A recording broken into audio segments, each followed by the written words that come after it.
Salutations and welcome to the Critical Breakdown Podcast. I'm your host Logan, and today, as always, I'm joined by... Me, the co-host Mitchell, at Sweet Tripod on YouTube. And this is our second episode of the podcast, so main host, save me from this awkward thing. Also our second attempt at this intro. We are very good at what we do.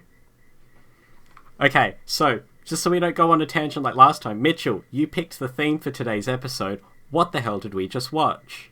So we picked the Kingsman series. It's technically a trilogy, but one's a prequel, so whatever. I picked it because I liked the first one on my first watch, and I didn't like the second one. I didn't even know there was a prequel. Rewatching, I feel much worse about all of them. What's your opinion on I have the series to say, in general? Yeah, in general, I think, I don't mean this in a totally offensive way, but to me, they all felt like baby's first spy movie. They were all very enjoyable. I could watch them again. They were decently made, but they didn't really bring much to the table. And overall, I wasn't that impressed. I can see that. I enjoyed the first one, again, on my first watch, like a decent amount. I thought it was pretty good. But since I've re-looked into stuff, I think the whole series is honestly, like, kind of surface level with aesthetics. It's got really great fight scenes. The acting is pretty good, like, sets, cinematography. There's a lot to like about it from, like, a filmmaking perspective and just as a general audience. I have to disagree about cinematography. Sorry. I have to disagree about cinematography. But... I think maybe we'll start with the first movie, so when it get muddled up comparing them already. Yeah, so, fair enough. Okay, first movie, do we want to start on... I think start with visuals, because that's probably stood out the most. I think that's the most prevalent thing in all of these movies. Yeah. A lot of the visuals really sucked. Especially, like, special effects, 3D modeling. Oh, okay. I didn't think they were that bad. Maybe I just didn't notice. But yeah, I don't know. That's interesting. I thought they were fine, but like I wasn't paying attention to them that much. I don't know. So the first thing that stood out to me, you remember at the start of the movie where the buildings are exploding and the titles are popping out of the building and rolling around? Oh, maybe very vaguely. Like, I guess I didn't. Yeah. That really irked me. Just that alone, it looked so clunky. Like, ugh. I know what they were trying to go for, but I think the worst part generally was the green screen effects during some of the fight scenes. There was a particularly bad one where Edgerton was jumping up into the air to kick the henchwoman. I can't remember the actress's name. But I have no clue. The green screen there, especially, was so badly keyed out. You could see his hair was like a solid block. Right. You see, I'm not very good at special effects stuff, like even looking at it, so I unfortunately didn't notice. I'm sure there probably were problems, but I just didn't see them, to be honest. Yeah. But that's fine, I guess. I don't want to make it out like the entire movie looks like dog shit, because it doesn't. It's fine, but there are moments like that which really stood out. It looked incredibly cheap in parts. I could probably see that. I don't know. Like I was saying, since I've rewatched it, I feel like there's like a whole shallow undertone to the entire franchise. I don't know. It's weird. Just like production and story, everything. I feel like, I don't know, it's a lot lower brow than I first thought when I watched the original. I don't know. I could see that. I don't mind the low brow. It's just like the effects they're trying to pull off aren't necessarily. We'll get to the fight scenes in a little bit, but they're very ambitious. But like the stuff I've mentioned particularly, that's been done before. But something that comes to mind is Scott Pilgrim vs. the World, where like those exactly the same thing where characters are jumping up into the air and kicking at each other, and it looks, impeccable for a comic book-ish movie. Right, yeah, okay. Like, some of the stuff that particularly stood out isn't groundbreaking. It's just it didn't work. Just like one of those things. Yeah. I also have in my notes, cut off limbs looked particularly fake. Yeah, like when the guy gets sliced in half. Yes. Yeah, I can see that. I can That see wasn't that. awful. I I think. thought. Sorry. That's fine. The way that I justified it in my head is it's more of a censoring thing. Like, if they made it look any better, it'd get like a higher rating. But then again, Yeah, you're definitely right. but it did look like pretty fake. It kind of looked like a video game. There's like no. It's just like a like a bland red texture when Yeah. anyone gets cut open, and that's like, Also, speaking yeah. of red texture, the blood squib effects were obviously CG as well. And like I know that's not a brand new complaint. Movies have been doing that for at least the last couple decades. It just really irks me whenever they do that because you can get real squibs. I know it's extra work, but oh my god. Mm. Is there anything else on special effects, or should we move on? I think we can probably squeeze in the fight scenes here because Oh yeah, okay, fair enough. for me, a lot of the weakness comes down to how they're edited and filmed. Um, hmm. This is Did like you? really like textbook like moviegoer thing, but like the church one I really like. The Yeah. rest of them are like kind of or like they're just average. Thing is, I don't really care about action that much, so the whole feeling of action scenes, I still think they're probably the best in the first movie. Has the best ones probably. But we'll get on to why I dislike the second one, Okay. fight scenes so much. But you know, I think they get like, sorry, I think they are they lose their charm eventually. Like, yeah, I don't know what you want me to say. They're like decently done fight scenes. Yeah. I don't care anymore. Yeah, if that makes Yeah. sense. Okay. I And that's agree like with the that. main thing. I think that like the biggest aspect of these films is the fighting. Hmm. So once you get over it, it kind of makes them not that enjoyable.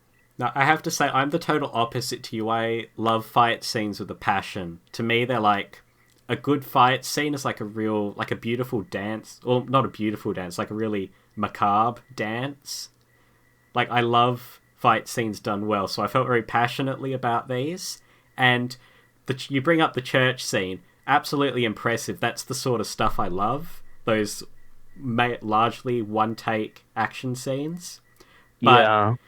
the way it was filmed and cut, a lot of shaky cam. It's not really focused on anything, and just the way, God, it's cut up so sloppily that you can't really tell what's going on during the scene. Like you could tell there was so much effort. Like the oh god, the choreographer, the choreography looked absolutely impressive, but you couldn't really see it because it was being spliced up a million different ways. I kind of get what you're saying. I do think it affected the scene a bit, but like not that badly. But I do see what you mean. Like it would be better maybe if it No was way, like man. zoomed out a bit. I don't know. I think they kind of butchered it. Hmm. I don't know. I guess since you're the fight scene guy, moreover, you would be able to like tell with that. I think it was a bit choppy. Like there was a bit too many cuts, but I don't know if it was Something like that important. something But you else I know, did notice was it could have just been me, but I reckon for their fight scenes, it seemed like they were speeding up the footage in the frames leading up to every hit. So you'd have it running normal speed, and then just before the punch, it would speed up again, slow down, speed up. I think that added to yeah, the choppy feel. I don't know why they did that. Maybe to I make the think it's impact seem stylistic. harder. Yeah, Could impact. be, I think yeah. but yeah, I don't know. But then when it comes to like the other fight scenes, I think the girl with the blade feet, I don't know her name. She like borders on the ridiculous with that, and so the fight scenes kind of border on ridiculous, but like they're not. They're all right, but the church Okay. one is definitely like the highlight of the film, I would Yeah. say. Yeah, I agree with that. Uh, Yeah, I don't know. I I mean, you probably wouldn't have noticed. I don't have much more for visuals. I think we both agree the Oh, you mentioned the cinematography was quite strong. I thought it was very dull. Like it was I don't know. fine. It got the job done, but nothing I special. Yeah, I guess that's what I would call good cinematography. I guess. I Okay. like I think the standards are a bit different because for me, it's like as long as it's visually interesting, I think they did a pretty good job. I get what you mean though. It is nothing like super special. I think like the scene where they're all trying to escape from the drowning is like pretty decent. Yeah. Yeah. Same with like the parachute scene, except it's not like rare to do like a parachute kind of skydiving scene. But I liked it. I thought it was pretty decent. Now, but like, it's not super special. It's not super special or anything. Look, I don't need my movies to look like an LSD trip, to be really impressed by the cinematography. But we'll get to it when we talk about the prequel. But some of the stuff they did, not always, but some of the lighting there was just interesting enough for me to say it was good. Here, it was generally just very flat lighting, not a lot of depth, not a lot of shadow or anything, particularly. I didn't really... Yeah, okay, that's a good point, because I didn't really think about lighting that much. I was thinking about the shots. That's a good point.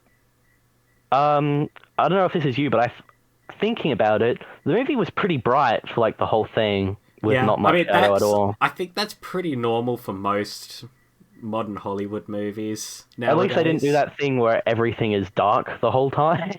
Yeah. That's got to be my least favorite choice. But yeah, no, that's pretty standard, but like not in a good way. It's like whatever. The last thing I have for visuals, at one point there was a fisheye lens. You probably didn't notice that. That really bugged me. What's wrong with fisheyes? Oh, no. There's nothing wrong with the fisheye, but I think it was the only one in the movie. It was for like one shot. Oh, okay. It just really annoyed me because, like, why is it there? That doesn't match your style. What are you doing? They lost their other lens that day. Like, yeah. So what other aspects do we want to go over next? Or should I choose? I don't know. Score? It's up to you. Probably not a lot to talk about there. I did not write anything down. I remember this thing kind of just has like cliche, like action, rising tension music. It was good for what it was. I think we can basically talk about the music for the entire franchise right now because it doesn't change at all. Well, in the second one, they do John Denver's West Virginia Country Roads. No, okay. But I mean, just the orchestra. That's a whole other thing I have to talk about. But yeah, just like the actual score, like purely out of universe. Yeah, that's basically how it is the whole time. It's serviceable. It works. Yeah. I didn't notice anything out of place. As the series went on, I found it started insisting upon itself more and more. But just for the first one, it did nothing. God. That is a major theme. Sorry, like the next films insisting on themselves. Yeah. Like not just in the music, in every aspect. Especially the second one, but we'll get to that later. The second one, like I actually want to die. I also mentioned there was a sting in this one and in the prequel, which sounded vaguely like the Avengers theme. I couldn't tell you where that one was. In the prequel, it was in the embassy scene, but it sounded like the start of the Avengers theme. It was very odd. I think I vaguely remember that feeling, like, oh, that kind of sounds like the Avengers theme. But yeah, I don't know where that was either. But yeah. I do think, Speaking of the Avengers, Samuel L. Jackson. So, did you like his performance or nah? What's your opinion? I thought he was pretty funny. Should we talk about just his acting or the villain in general? I think let's just do characters and actors. Why not? All right, yeah. He was a very good comedic performance. He was a decent villain. Like, he was a good comedy villain. I thought his lisp was quite interesting. I think he balances the comedic elements as, like, while being intimidating and somewhat grounded. Like, yes, it is a goofy film, but I feel like a character like that could exist, even if he's a bit, like, extreme personality-wise. Like, I thought he did a pretty decent job both in acting and also the character works well as a villain. I like his motivation, but also how he basically like gaslights himself into believing he's not a murderer in like a really convincing way. He hates blood. There's this scene, it's like in the church scene, he's like, I didn't kill those people. You know what I mean? Oh yeah. Also, And then he compares himself... Oh, sorry. Oh, sorry. I was just going to say, if you haven't watched these movies for some reason, spoilers, I guess. That's a spoiler discussion. We should have said that at the start. I was meant to say that. Oopsie daisy. Yeah. Who cares? Yeah. After he shoots Colin Firth, you remember his henchwoman asks him, how did you feel? And he said he felt terrible. That was great. Yeah. Yeah, I really like that aspect of his character. Like, he genuinely sees himself... One, he's not killing them because of, like, the twisted logic of the people are technically killing each other, even though he's causing it. But also that he's, like, this pariah, shepherd, Noah's Ark character. Yeah. That is, like, actually doing a good thing for everyone in the long run. And, like, he doesn't see it as that bad. Like, that's an interesting villain. I don't want to... I keep talking about the second movie, I'm sorry. But we'll get into that. Okay, we'll just say, broad statement, he's the best villain of the franchise. Yes, definitely. Because there's an actual character there. Like, an actual character that makes sense and isn't contradictory to itself, or is just randomly crazy, or not serving their own interests at all. Yeah. What did you think about the plot, like the villain? I have some notes. So this is just like because they're in order of the timestamps when I was watching. I don't actually have the timestamps though. It's just like when I was watching. That's right. So during the beginning part with the father, they're in the Middle East. It doesn't say where, but it's 1987, and that's actually the beginning of the first Intifada. Yeah. What were the Kingsmen doing?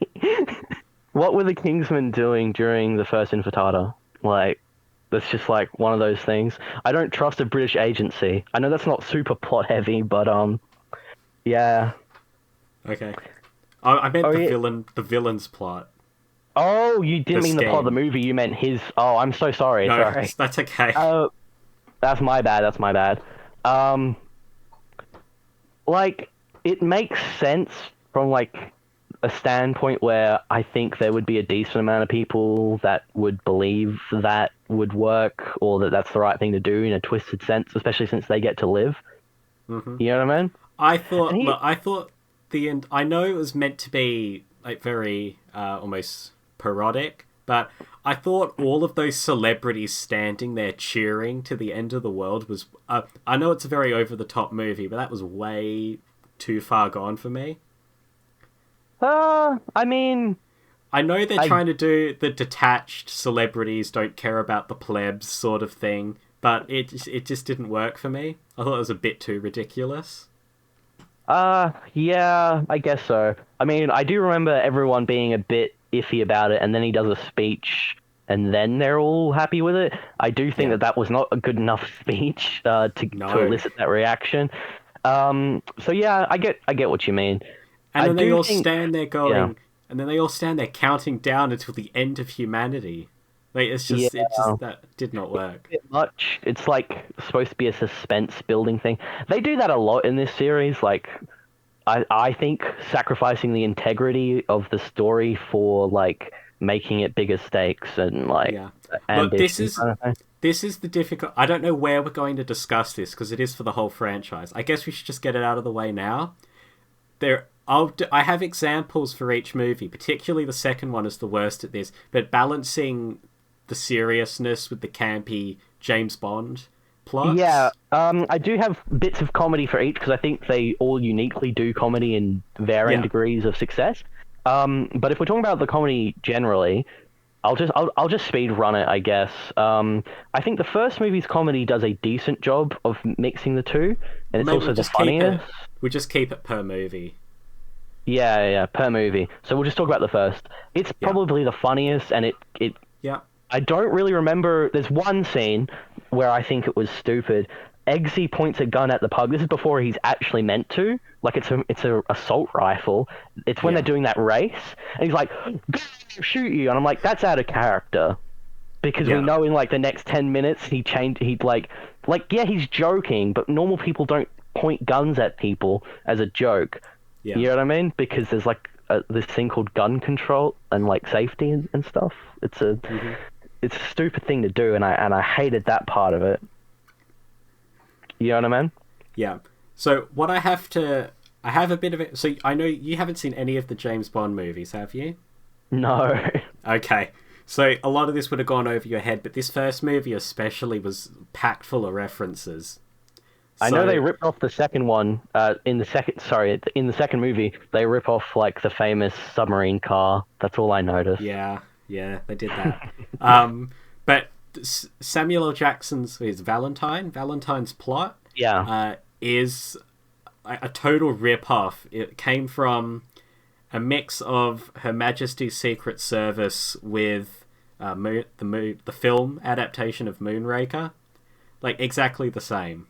Yeah, you know this movie is called Kingsman, the Secret Service? Yeah. So, like, yeah, that's a bit funny. So, my point is, like, the Moonraker especially was a Roger Moore James Bond, and you probably wouldn't know, but those were especially campy. So, all of those movies work because they're very stupid, and even when he's doing serious spy work, you're not really taking it seriously.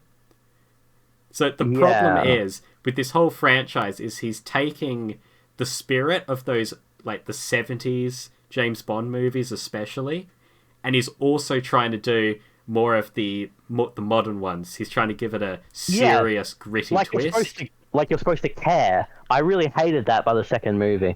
That you're supposed to care while these jokes are flying. It's like Marvel movies, but actually worse, I would say. No, I think in this first one... in the first one it's fine.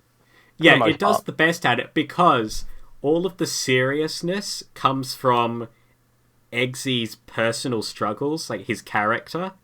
So that's fine. That's not really entirely related to Samuel Valentine's plot. Like, that is stupid, over the top, and it kind of works, and it's not clashing with what's going on in his personal story. But all the other movies, the whole plot is meant to be stupid and serious. Yeah, I really don't like that aspect. Probably what ruined the films the most for me, because I don't think I've talked about this because we've only done one other episode, but I think the most important thing for me when it comes to media is the story and characters, like, above all else. Like, I will witness something, even if it's not in the best condition, if it's got, like, a really good core to it. And I think these films, except maybe the first, because I think they had the most potential with the first, but I think their cores are, like, pretty shallow, but the outside, it looks, like, quite good. Like, you look at some of the fight scenes and, like, just the overall things, like the highlight reel, and it's like, yeah, this is pretty good. But I feel like once you start digging deep into what it actually is, it falls pretty short. So, yeah. Gotta say, speaking of, like, superficiality, Eggsy's story... The way they're trying to do the clash between the upper and the lower classes, like you said, it seems very biting and, like, very detailed, like, very deep, but there's not a lot going on there. All it really says is that poor people can be nice because they're normal, something like that. But so can rich people. And they can be sophisticated as well. Yeah, which is I kind of tended to ignore it because I just saw it as more of an aesthetic to the Kingsman than a message. I really hope it wasn't a message because it's like, but whatever. Being posh? You know what I mean? Yeah. Well, I don't know. It comes off as a bit weird. I don't even see why they need to be posh in the first place. It's like a very random choice that they just put in there. I honestly think half the comedy of this thing is just that it's British. Like, if you show this to a British person, I doubt they would laugh much at all because it's just like, that's like a lower class accent, mate. It's so funny. You know what I mean? For, like, most of it, you know? Yeah. I don't know. But I do think the comedy, like, it sounds like I'm, like, hating it really hard. I don't remember it as much because, like, I feel like after you've seen a joke once, it's not as good, and I've already watched the movie before. But the comedy in the first one is definitely the best. There's, like, some actually funny stuff going on in it, and it's, like, it's a decent comedy, but this has got a lot of problems. I do have to say, as cardboard cutout like as they are, I did actually come to like all the characters in the first two movies. Like when I in got the first two, in the first two, no, you're crazy. Anyway, sorry. Okay, no, it carried through. It carried through. Look, I did like that core cast for what it's worth. Yeah, fair enough. So when I got to the prequel, I was sitting there like, yeah, it's fine, but why can't I watch another movie with these guys? It's like, I do like them.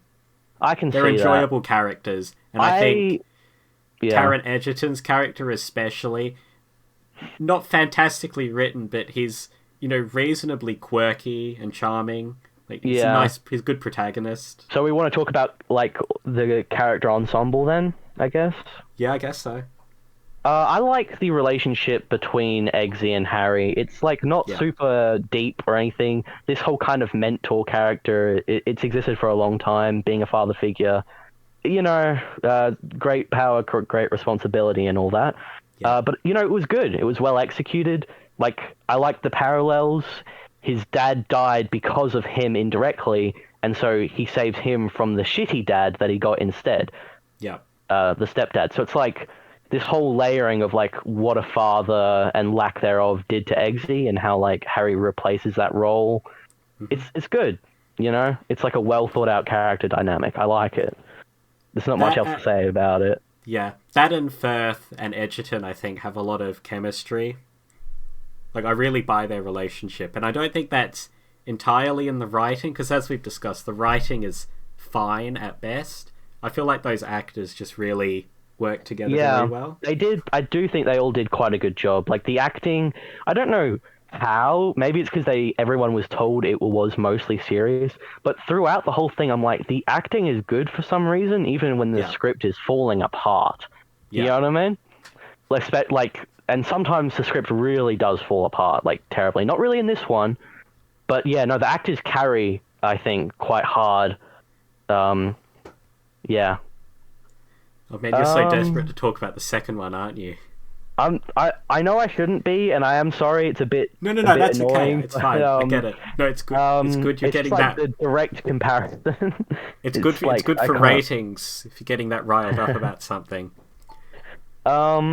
Something I think probably should have mentioned this when we're talking about the upper lower class dichotomy thing going on, but particularly when all the they're called the Lancelots, weren't they? Or the applicants. That's the applicants, yeah. The Lancelot is one of the titles for the actual agents. They were applicants, I think. Yeah. But weren't they going for Lancelot? Yeah, they were, but no one ever called them the Lancelots. Anyway, sorry. Okay, sorry. Yeah, sorry. That's just what I've got in my notes. Calm down. It's okay. The dialogue when they first meet up in their little dorm room, particularly like the two rich kids. Was it three rich kids? I think it was Eggsy. Three, but only one of them's important. So yeah, they go up to Eggsy and say, "Hey, you're poor. What school did you go to?" And they list a bunch of like posh English schools like Oxford it's what did you think about it? Sorry, I cut you off. Good or bad? Well, like I was saying, there's not. I think that was basically all the characterization you got for that moment. Yeah. Or for that theme, really. Yeah. No, it's kind of like presented and then dropped. It's like not really well done or thought through. I don't think they care about it very much. What I thought was missing from that, like Eggsy coming into this posh organization, it felt like they were doing you haven't seen Men in Black either, have you? No, but I'm much more familiar with the idea. Okay. It's like he's not like a trained agent. He has that. Yeah. There's like that one scene where he shoots the little girl cardboard cutout, and no one knows why. And it's like he has street smarts, so he's a much better agent because he actually understood what's happening. Exactly what I was thinking. Like, I thought they were going for something like that, where this streetwise kid comes off the street and he really shakes up this.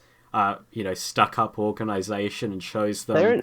They only have one scene They only have one scene like that, and it's not really changing the whole organization. He's just using his skills.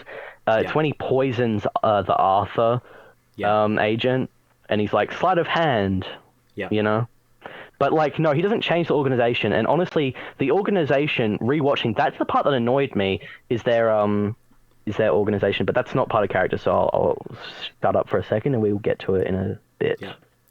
Like when you get just one more thing on that, when you get to the end of the movie, he doesn't actually win by using any of his old skills or using anything that his character brought to the team.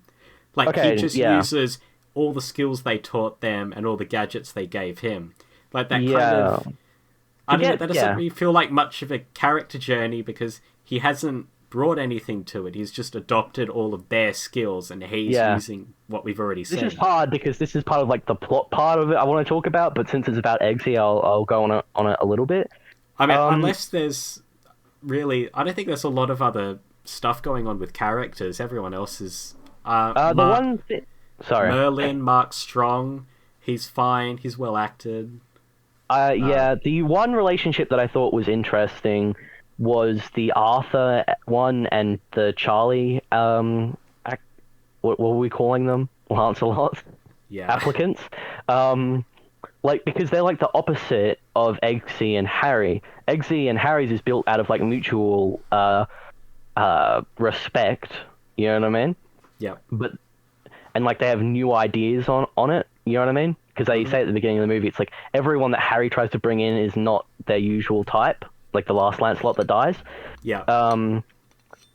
But then it's like Charlie fails partly because he's just a coward and like a pretty shit guy, but like the way that Arthur reacts to him selling the secrets, like he thinks he is selling the secrets, in like the train scene, it's like there's a lot of anger. There's not like any empathy. It's like the exact opposite kind of relationship. It's built off the old ideas, and it fails. I think that's the only time they really talk about like the ideals and the like that kind of theming that we were talking about.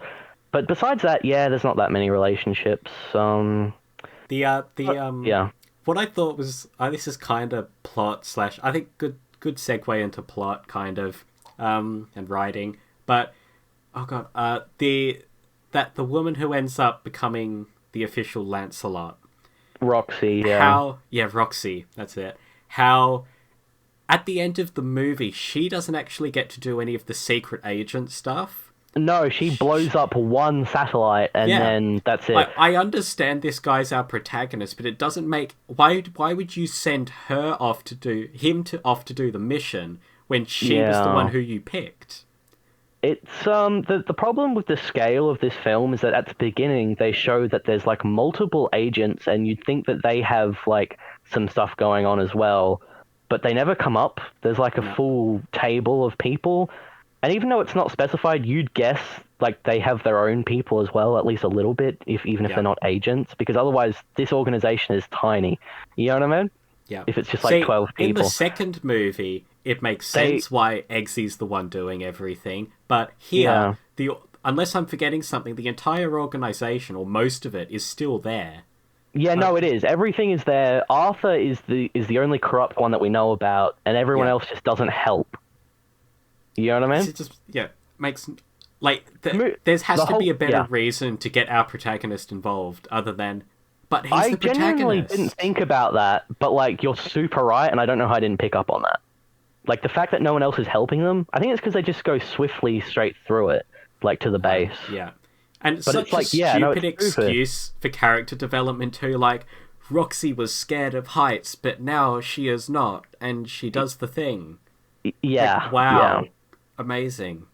I'm sure. Like, why wouldn't she be a little pissed off that she got through that training She got through the training program. Yeah, but there's even that. Sorry, there's these lines where it's like he has the proper suit from Harry, like after he died, but he got it for him, and he's like, "Hey, have you gotten a suit yet?" No, she said and no. She's like, no, I haven't gotten a suit they give to Kingsman.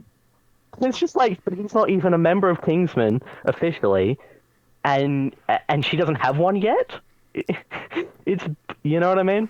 It's, maybe Matthew Vaughn, who was the writer-director, was actually playing some 4D chess here, and there was actually some subtle commentary about sexism in high English society that we're just not picking up on. Yeah, I'm sure. It wouldn't surprise me if they tried to push that with so little work. I think that honestly that is something. I think each film has a very butchered like Political, feminist social thing in message? it. Yeah, Yeah. like a feminist social message. Like they butcher it. It's terrible. Oh I my wish god. they did a better job. Each movie actually has like a badass female agent, but they don't do anything. Yeah. You know what I mean? Look, In okay, each I think film. we'll segue into plot and writing now, and we Yeah, can start off yeah. with the that political social commentary. It kind of worked in this movie. I thought it was fine. Well, yeah. As all things are, the first movie is probably the best with this theme because Roxy is an actual character, and although they sideline her, she Yeah. actually does stuff, and she's like kind to Eggsy. It's like she's a real character, and I like her as a character. Mm-hmm. If she got to do more, it'd probably be cooler. But yeah, no, this is the So one where it what makes sense, like, and I it's think not super bad. I feel like what he was trying to do with the messaging around women, especially in these sorts of situations, was trying to push back against, the sexism in the classic Bond movies. Traditionally, Yeah, women are just his plaything. So, but again, it doesn't like we both said, he if that's doesn't do true, then anything they with really that. messed up with the Swedish princess. Oh yeah, Um, we'll get to that in the second we'll movie. get I to don't that. understand that. Anyway, I also meant the social commentary, political commentary around what Valentine was doing. Right, the climate change thing, Yeah, no, yeah, because that's why he's doing it. It's the villain like plot that makes the most actual sense in terms of why he's doing it. And yeah, it's honestly, I think these movies have a really hard problem with subtext because unless they're like holding your hand, it's hard to pick up what they mean because they'll have like yes. characters say They're stuff. so The actual vague. subtext of the movie is really vague, especially in the others. But in this See first that? one, climate change is such a like a non-part of, well, actually it's not, but it should be such a non-partisan issue Yes. that you just know that it's anti-climate change, but like don't genocide people for it, like to Yeah. remove it. Like, but with the other films, it's like really, especially the second, it's like I don't really get what you mean. I hope I know what you're thinking, but it's like really poorly done because I don't think there's any subtext on like anything. Yeah. You know what I mean? Also, the focus around what Jackson's character was doing was again very very vague. I don't know. I know they were going for the detached squillionaire, acting like a god and doing what they think is best for humanity, which I already mentioned Moonraker. That's what happens in Moonraker. So that's not even a Yeah, unique angle. yeah, And again, like, there's no. If there's meant to be subtext or something, I don't know what it is because his character's written to be so flat. Again, I don't know if I'm meant to be taking him seriously or not because he's so stupid, but the movie is trying to be so serious at the same time. yeah. Like I don't know. Like it is a bit weird with that, and it's yeah, I don't know. I get what you mean. It has a serious tonal issue, especially when it's trying to make a point. Yeah. Yeah. Um, So, sorry. Is there sorry, anything more about the villain's plot, or no. Anything else about the okay? plot that really annoyed you? I have I have something that some. really annoys me actually. Like Yeah. it's probably the thing I'm most annoyed about rewatching. I'm disappointed in the first film now. The trials they go on make no sense, and I'll break it down, okay? Yeah. None of them are actually training for like real missions, except maybe the one where they run with a gun and a dog. Yeah. Like they just took skydiving lessons and like how not to drown. Yeah. It's not that's not smart. That's the only thing Eggsy does. And yeah, he technically had some military training, but he dropped out No, before he even Eggsy. enlisted. No, Eggsy was wasn't he gymnastics, or did he drop out Yeah, of the army as well? he dropped out of the army and he does gymnastics. So yes, so when he does the Okay, gymnastic sorry, stuff, forgot about that's that. fair enough, okay? When he Yeah. shoots like 20 guys in the final thing, I'm like, no, he did not. You know what I mean?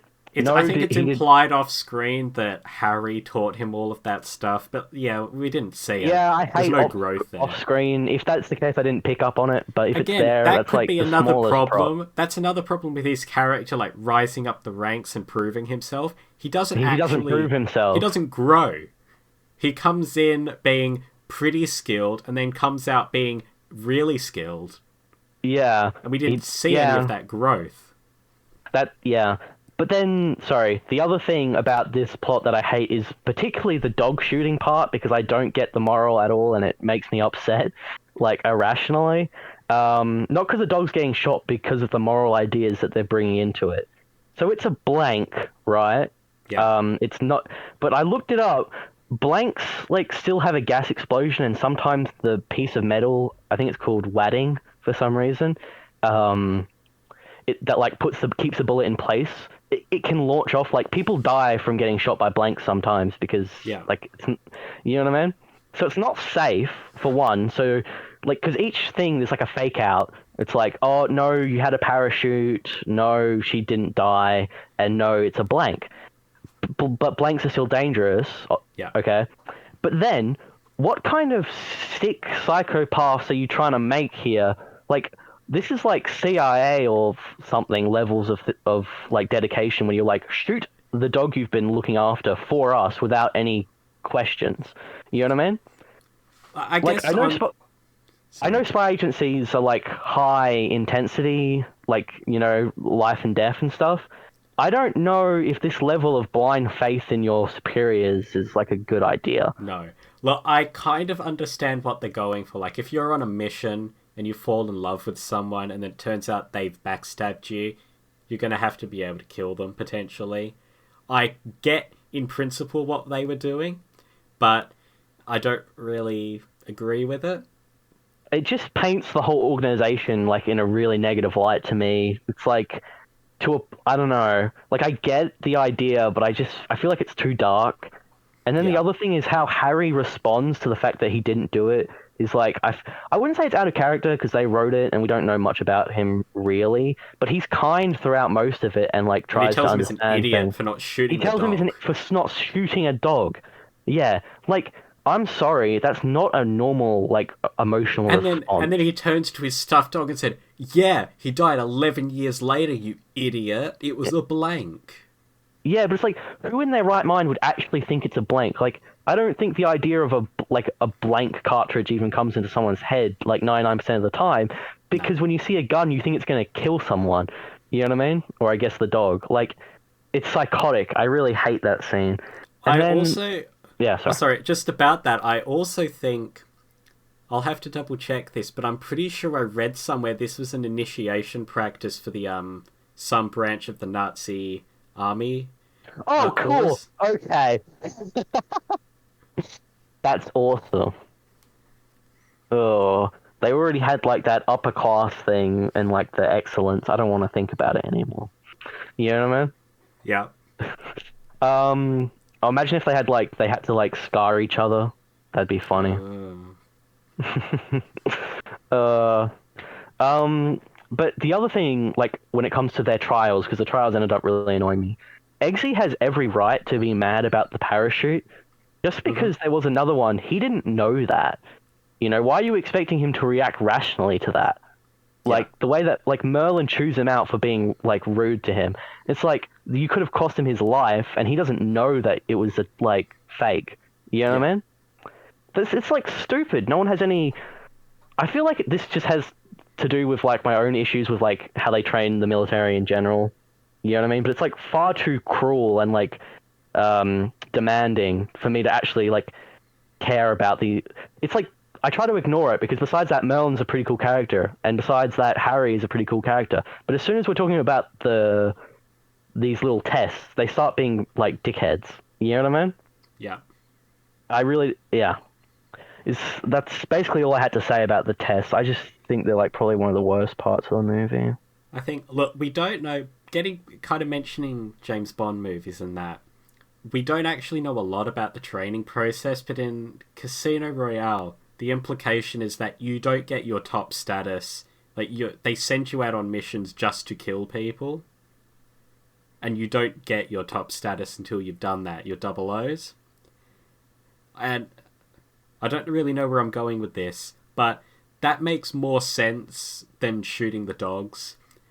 Like, to prove that you can climb the ranks, can you just go and murder a person? That's also much more realistic, because you have way more reason to think that a human would be a person worth shooting. Yeah. You know what I mean? But a dog, like, it's just, like, on a moral level. I feel like it's almost entirely symbolic, and that's how they meant it, but it's like, it's a real dog in the movie. Yeah. You know what I mean? One other thing, do you remember the flirting scene from this movie? From the first the princess? One? No, with, like, the random agent. That's how they get trapped with on the train track thing for the final test. Oh, yeah, I do. It's just really awkward. They're like, the Roxy is like, Charlie's trying to neg you, girl, and then the other one is like, champagne, and then Charlie's like, he's trying to, like, do other psychology and they bring technique. out all that technical talk, Yeah, and it's like, are you trying to deconstruct something here? Maybe your theory about, like, James Bond movies is right, but it was, like, super clunky. It gets and more awkward. obvious with the second movie. I think they're absolutely... I think I read somewhere the writer-director said there was a love letter to those movies, and I can definitely see that. But there's also a lot of dissection going on, and it does not come across very well. Yeah, that's what I was saying. It's like, I honestly, up until, like, you mentioned that kind of theory, I had not considered it. So I just thought those scenes were like, this guy doesn't know how real people talk or something. Yeah. But even considering that, which now I think does add some depth, it's still really awkward and takes me out of the movie. And I'm like, a real woman would walk away. You know what I mean? And maybe she's an agent, because it's like the whole thing. But in the second movie, it's just a random woman. Like, she's not. Yeah. And it still works. That test is... potentially, well, majority of the time, it would be very unfair to Roxy. Like, we don't know what the target's sexual preferences are, but we assume they'd probably be heterosexual. So, like, the majority of the time. So it's like Roxy's going to be behind a couple steps there. Yeah, it's very strange. And it's not like the test was just charming them or anything. You had to seduce them and get them into a private place. Yeah. It's now, of course, we know the test wasn't that anyway, but it was something still, even if different. It was. Yeah. It's just, I don't know. That part, the tests I think like, this, looking back, I think they're probably the worst part of the film, like, from a plot point standpoint. It's just like, as a casual viewer, they're enjoyable, and if you weren't thinking about it, they seem reasonable. But like you say, when you start deconstructing them, make no sense at all. I've only got a few other things for the plot. Yeah. I thought, sorry, you go. Okay. I was just going to say, it's pretty minor detail. Oh, I think you would. So, you know how Eggsy takes on, it's Arthur, isn't it? Michael Caine's personality. Yeah. His name to get into the secret base. Yeah. Why wouldn't they have Michael Caine's face on record? Also, why didn't they check that he was chipped? Yeah. As well. Yeah. No, because at that point in the movie, they just started bullshitting. I know. Is this meant to be serious, or am I meant to just be laughing at this? Like, what? How do you get in? Like, oh my god. Yeah, no, that is like this is the thing. There's actually so many little things that, like, I didn't notice. I'm glad we're both doing this, because I did not pick up on that. That is silly though, because, like, he shouldn't be able to get in like that. That doesn't make sense. No. Just like a name. And, like, the phone, maybe. It's like... Yeah. It's just like, anyone could climb up that mountain, walk in, and if they had the right name, I guess they just let them inside. Yeah. So... I feel like the Arthur portrayal was, like, kind of underdeveloped. Like, it's kind of hinted at because he's just kind of rude, and he has, like, this old world ideal. Yeah. But that doesn't really align with this. It just shows that he's, like, a character we're not meant to like. Like, in universe, we don't even really know who he is. Yeah, no, he's not... No, he's Alfred, though. He's Alfred from Batman, so... Ah. Maybe yeah. he was going into the base to meet Bruce because he didn't meet him in that little cafe. Oh my god.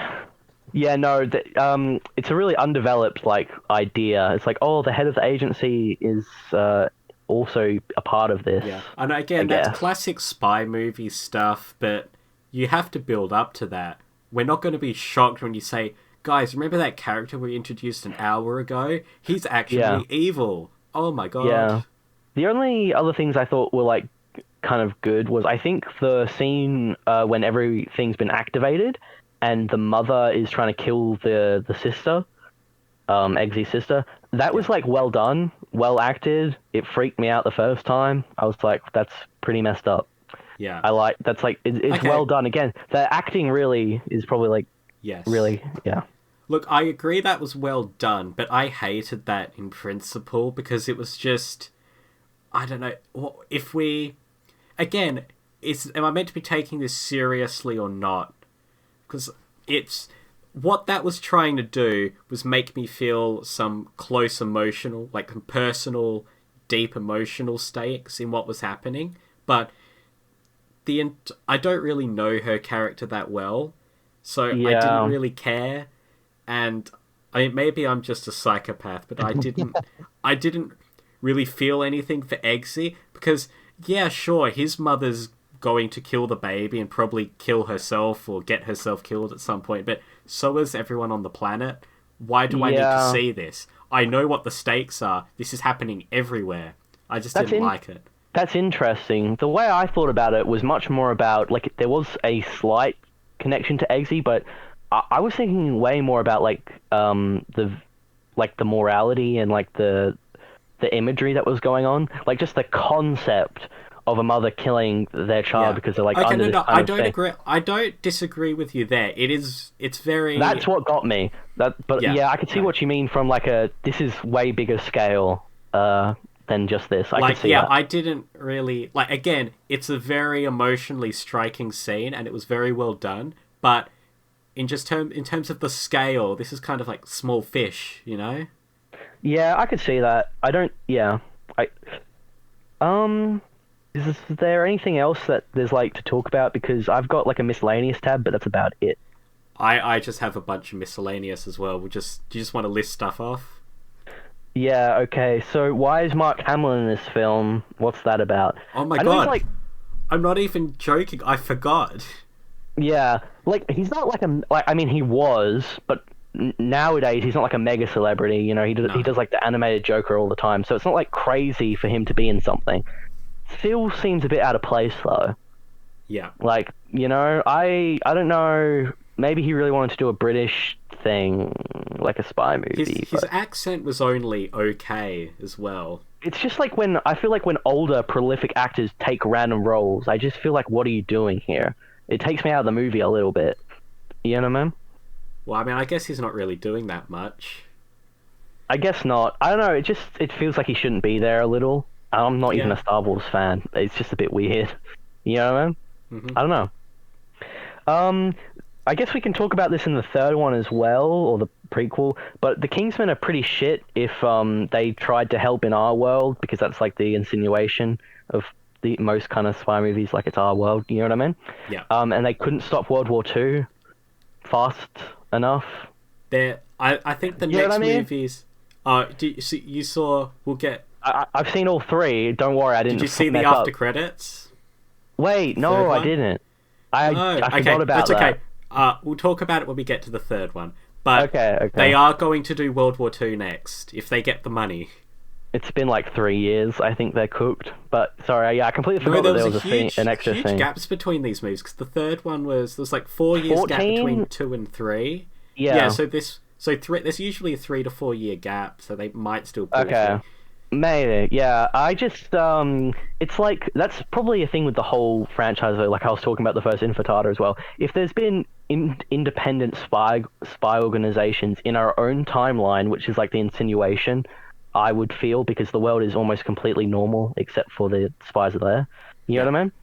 They haven't been doing much, unless things are much worse without them. but it doesn't make sense because we know in our real history that things like that's not how it is. You know what I mean? Like things weren't much worse, so they don't feel that needed. You know what I mean? Sky News makes a small appearance. Let's go. In one of the news bits for some local Australian heroes. I just thought it was funny. Mitchell, you gave away our identity. We're going to be doxxed now. Our location. Oh, damn. No. That's crazy. I wonder if anyone can tell from accents, because I feel like we're both very non-accent. Yeah, I think most Australians don't have a real Australian accent. Yeah, why did Harry save Margaret Thatcher? Yeah. What? Why? Why, little bro? They even say in the movie, Eggsy's like, I don't think most people would be okay with that. You know what I mean? And it's just like, they give a really vague non-answer. I guess they're like super neutral or something. Well, yeah, you know what I mean? I guess they really have to be, but... Yeah. But then again, they're not like... Okay, so the Kingsmen are neutral, but the movie isn't, because they take shots at Obama in this one. That's how old this movie is. Yeah. He signed the thing, like he got the chip and he was ready to let all Americans die. And then they blew him up. And then they blew him up. They blew up frickin' Obama. I know there's, don't want to get into politics too heavy on this channel, but he's not like the worst president ever. He did like some stuff, but it's not that bad. I don't get why they were like, it's a bit of a weird target, like Trump's a cheap shot, like in the second movie. What did Obama do to piss them off so bad? You know what I mean? Yeah, I don't know. Like, why not? I think unless you're doing a particular satire, I don't know why you don't just pick a placeholder president. Yeah, it was a bit weird. But then, like, again, they choose to do these stupid presidents in every movie. Woodrow Wilson's one is a lot less, like, noticeable how dumb it is, but, like, still. You know what I mean? Elon Musk being evil, it was really epic. They say, like, when the satellite gets destroyed and, like, hey, Mr. E guy, can you give me one of yours? Guess which tech billionaire has a whole fleet of satellites? And this was in 2014, before, like, everyone hated him. You know what I mean? Yeah. Which is, like, good job. But then the other thing is, can you even move satellites in space? Has a single satellite ever had a thruster independent, like... You know what I mean? Like, they just move a satellite. Is that a thing? Don't think this isn't really a critique. It's just like, I'm not a tech guy, but I don't think they do that. I mean, it's theoretically possible, but that doesn't seem very practical. Yeah. I don't know, though. The other thing is there'd be a new world order after all those rich and famous people died, but it's not really brought up in the second movie. Maybe that's why the girl got all the drug trade. I don't know. They don't say that. Yeah, that's true. It would have been cool if they said that. We'll get to the second... maybe I'll just go through my other miscellaneous, and we'll get to the second movie. Sure. Okay. Well, that's all my miscellaneous, so yeah. Okay. So just a bunch... This is just a bunch of references, I noticed, so this won't mean anything to you. But the shoe with the dagger in it was from Russia with Love. The whole thing with the henchmen and the generic white suits and an underground layer in a mountain was very classic James Bond. At one point they referenced The Matrix, which was very weird, where Edgerton jumps across the walls and shoots at people. And there's a James Bond cue after he poisons the henchwoman with the shoe. And the movie ends with the tech guy from HQ turning off the monitors while the agent boinks someone, which is classic James Bond as well. That is all. Right, yeah. Cool. So, second movie. Oh my god, I have to change my Word document. Oh my god. You don't all have it in one Word document? How disorganized are you? I have 3 separate ones because then it would be too long. Man, I just scrolled down and I'm already here. What are you doing? I'm there too, though. It's okay. Guys, just in case you're wondering, we're not actually sitting next to each other, so we can't see. I don't know. He could be on an airplane right now. Don't know. Sorry. Yes. Yeah, I am flying. I have no idea what to talk about first because there's so many problems with this film. I know you're really passionate about this. Just go nuts. I'll follow you. Okay, I guess we'll start with comedy. We already briefly touched up on it, but it's this one has way the first film is not without its swear words and juvenile humor. I'm not saying it doesn't have that. That is part of it, as part of the charm. But I think the second film goes way overboard with that kind of humor. Where is my... Yeah. So there's way too much juvenile humor in that sense, I think. But then also the humor undermines emotional moments throughout the film multiple times. Yes. I can't really remember the specific jokes because they're like that shit. But there's like jokes every time someone dies. Yeah. Like important characters that we're supposed to like from the first movie even. And then we'll do a little joke. Ha ha ha ha ha ha. They're dead. I have to say, the worst thing, I even wrote, I don't know where it, I can't see it in my notes, but I memorized it because this really pissed me off especially.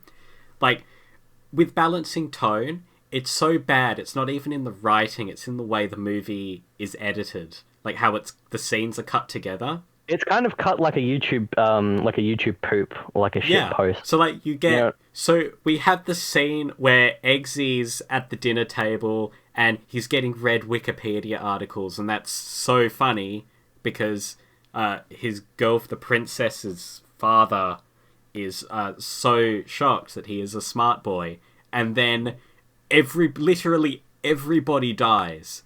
Yeah. We just cut from that quirky scene to everybody dies.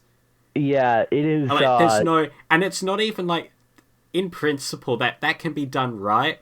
Like a quirky moment cut out, and cut short by something really shocking. But they don't do it like that.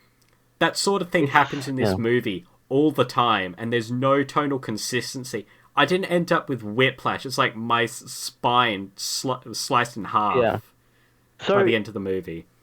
On my second viewing, which was like yesterday, I just felt numb throughout most of the film. Yeah. But on my first one, I remember being upset that they killed them all for no reason. Yeah. And like, it doesn't serve the plot at all. It actually sucks, but that's not really comedy. It's just like this is the thing. They try to pack as many jokes in as possible, I think, and then that's why there's so many like ha jokes in all these emotional scenes. It's just like, you're ruining your own film, dude. Like, I somewhat cared about these people in the first one, and then you ruined it. Like, even after everybody is murdered, I feel like I really have to emphasize this because this is a ballsy move for a sequel. Like, they killed literally everyone but the three main characters. There are three characters from the first movie besides the main character from Kingsman that are still alive. Yeah. Oh wait, not even. There's the princess, there's his friends, which they're barely characters, and then there's Merlin, and then spoilers for the second time, even though we've already had spoilers, Harry's back. Yeah. Oh god, that alone really pisses me off, but we'll get to that. 90% of the characters from the original film die.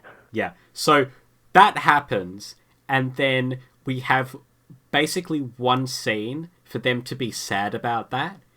And then we cut to the drinking scene, and it's funny again. Like I said, I liked the characters from the original movie, even though they were poorly written. I still liked them as people, and I enjoyed watching them. So I should have felt I wasn't going to have a breakdown or anything under any circumstances, but I should have been like, "Oh, that sucks," at least. But I felt nothing because we just have to keep moving. We can't stop and process this moment. We have so much more time to waste. That is one thing. This is the longest movie of all three by like a good 20 minutes. Yeah. It goes on for so long, and there's so much that feels like filler. Yeah. It was a slog to get through, I'll tell you that. It felt so much longer than the other two. Yes. But we'll change it in a sec, but there was one thing I forgot to say about the comedy. So this is just like one joke. It's probably the worst one in the whole film. When it comes to emotional cutting, right? Yeah. So the new leader of Kingsman is about to get blown up. He says, "Oh shit," and then he gets blown up. And that's everyone we've ever known in this universe gets blown up with an "oh shit." Like, this isn't like, I don't know, like a South Park cutaway. Family Guy's the one that does cutaways, Mitchell. Fuck's sake. Yeah. But you know what I mean? Yeah. It's stupid. You know what I mean? I didn't even remember that, but until you brought it up, yeah. It is ridiculous how, like, emotionally, like, stupid that is. Muted like, it is? What? Sorry? How emotionally muted it is? I said stupid, but muted is the probably the more reviewer word to say. It is stupid. It's like again, they were more about comedy than like actually telling a story and having an emotional reaction, Look, which I think is the most important part of art. Speaking of the James Bond stuff, I can't prove this, but this movie was 2017, and Spyfall came out 2012, I think. So wait, I thought it was 14, but anyway, it doesn't matter. Sorry, was it? More. I thought it was 17. I could be wrong. I actually have a computer with me, so I will check really quickly. Okay. So spoilers for Skyfall if you haven't seen that. But the entirety of MI6 gets blown up. Sorry, it's 2014. Yeah, but that's still 2 years after Skyfall. So. All right. Yeah. You're chill. You're chill. So the entirety of MI6 gets blown up, and even though we don't really lose a lot of important characters, that I feel like they were ripping that off probably, because in Skyfall that moment represents a huge turn in the story, obviously, because now there's an attack on the home front from the villain. Yeah, like it's huge, and they have to start from scratch, and it's huge for our characters. In this movie, it's an excuse to go to America. Yeah, and also they get all their shit handed back to them, but better, because the American one has more stuff. So yeah, it's stupid. Do we want to get straight into the plot then? I mean, we can talk about characters, but I think the plot is the worst part of this movie. Let's just do character and plot. Just mix it up. Okay. So, there's so much red. I don't know if I'll even get through all this, to be honest. Charlie as a cyborg, I hate the technology in this movie, first of all. It's been like less than a year or a year. They don't tell us, I don't think, but like... Let's say probably nothing's changed in the timeline that much except for the Swedish princess. Like, now they're in a real relationship. Yeah. And he inherited Harry's house. So not much has changed, right? You know what I mean? Mm-hmm. So we've got cyborg arm and electricity thing. We've got robot dogs. We've got, like, not die from a headshot wound gel. And yes, this is all the villains or the Americans' tech. But in the first movie, they literally say, oh, that's an iPad, what does that do? And they're like, nope, that's just caught up with modern technology. Yeah. Like, they're not that advanced, right? They're good at hiding things like real World War II spies were. You know what I mean? Like, they put grenades in lighters and stuff, but they don't have they're not supposed to have all this tech. And it takes me out of the film so much because it's like, this is like 2050 or something. Yeah. What are we doing here? I think it's purely because, like, they want to up the stakes, like I was talking about earlier. It's like bigger tech, more interesting fights, like, you know what I mean? And it's just, I hate it tonally because the best they go, like the highest tech they go, is they have these like shotgun umbrellas that have like pretty good armor. You know what I mean? And like the spy glasses. That's not crazy. But then they tone it up for no reason in the second one, and it's just like way too much. Yeah, I feel like we have to say there is. I mean, I don't know if you feel this way. I'm sure you'd probably agree. There's nothing wrong with having over-the-top technology at all, but it has to work in the story and in the universe. And like you've said, it doesn't make sense for this universe, and the story is still, even though it's much more comedic and a bit stupid than the first movie, it's still trying to have serious stakes. Like, still trying to be relatively serious. But I can't take it seriously because, again, you're trying to make me laugh at this ridiculous spy universe while also believing I'm in the real world with real world stakes. Yeah, it is really annoying. Like, that's like the thing, I don't even know what to say. It's just like, if it was in the first film, like you were saying, I'd be fine with it because that's set up in the universe. But they just plop it into the second film. It doesn't make sense in the universe, and it clashes tonally with the original because the whole thing about it, I think, is that it's just slightly fantasy enough. Not like, fantasy as in a book, but it's just slightly fiction. to the point where it's like somewhat believable. Like the weirdest thing in it is like the girl with the with the knives for legs. You know what I mean? Yeah. And it's like, that's fine. You know what I mean? Yeah. But then to like change the consistency of the universe and make it like this super high tech thing, it's like, I don't even believe this is the same universe. Even with the cars, like, how did the cars evolve that much in a year? Yeah, the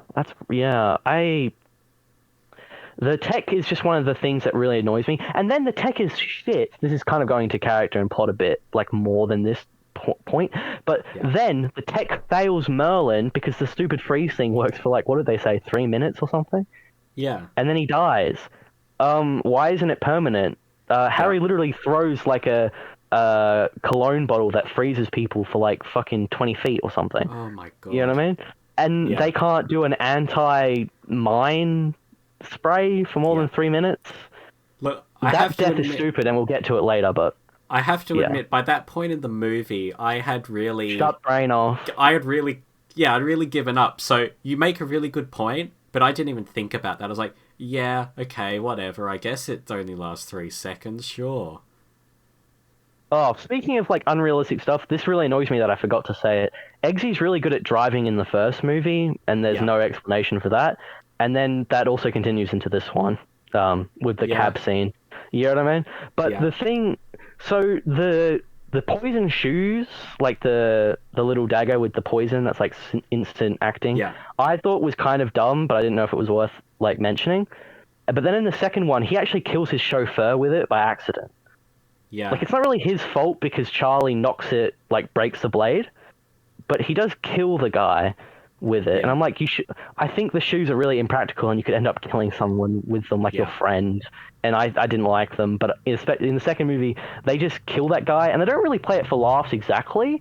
It's not really taken seriously. Like, Eggsy just saw someone who he at least knows a little bit because he did, like, he was friendly with him when he was, like, you know what I mean? And then he dies, and then it's, like, not, and it's like, oh, well, I gotta go to dinner, guys. Yeah. See, again, if they were doing the archetypal spy character who doesn't care about people, then that's fine. But they're trying to make him he is a very sympathetic guy. So they're contradicting his character. Why? That doesn't make sense. And you then can't the have whole thing your cake and eat it too. The whole thing about that scene as well is, I don't care how bulletproof your taxi is. They had, like, 3 machine guns going, and his car moves like it doesn't break. Like, he's like, oh, this is in bad condition, but then he still floats it into the river, and the submarine parts still work for some reason. It's just like, I don't care what kind of car you have. This is like a video game stage. It should be destroyed. You know what I mean? Yeah. Like, it was just for spectacle. Not saying that the taxi whole fight sequence wasn't, like, well done, but it's just, like, it has a lot of issues with it, like, in the story. Yeah. And that's the major thing, is I think they sacrifice story, and, like, it making sense, being coercive. That's not it. Cohesive. Yeah. For the sake of fights and comedy. And it's. Okay, if we're on the plot, do we want to talk about the villain? Yeah, sure. I hate her so much. Oh my God. She's not intimidating. She's not interesting. Her plan makes no sense. Do we want to go through the plan or just her first? I don't know. There's not much to say about her except she's a path, but she also doesn't make sense for character. I can't give an example off the top of my head, but I'm absolutely certain I've seen that character done very well before. Like the very, nicely. You're thinking of Missy from Doctor Who, little bro. Kind of. Kind of. Yeah, I guess like, so. Not, I know there's another example. It's a little more complicated, but I'm sure there is. I think there's like a good archetype about like psychopathic, but like seemingly nice women, because it's like something you don't expect. Yeah, like I've seen that society done well before, and I know what they're going for. I'm sure it's done. It doesn't work though. I don't know if it's the. I think was it Demi Moore, maybe. Yeah, I don't know.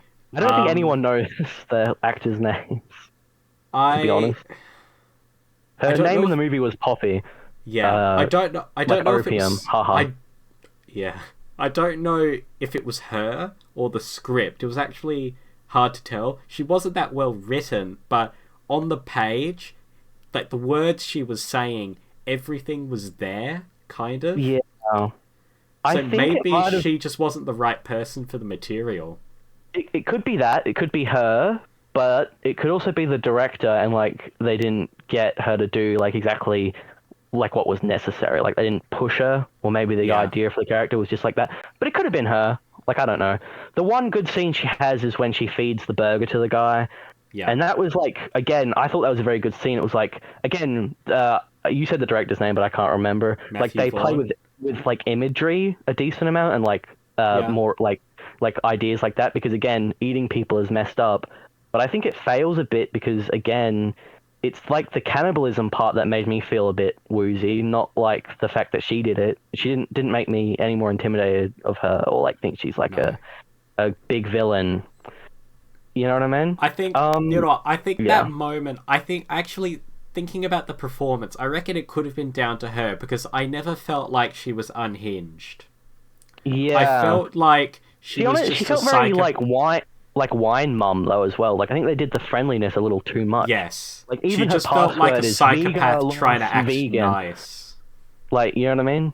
Yeah. Like it's way too camp, I think. Like, no, camp has charm. This is like charmless. Yeah. You know what I mean? And if the movie was 100% camp, it might have been okay. But again, it's not. But I think... So, yeah.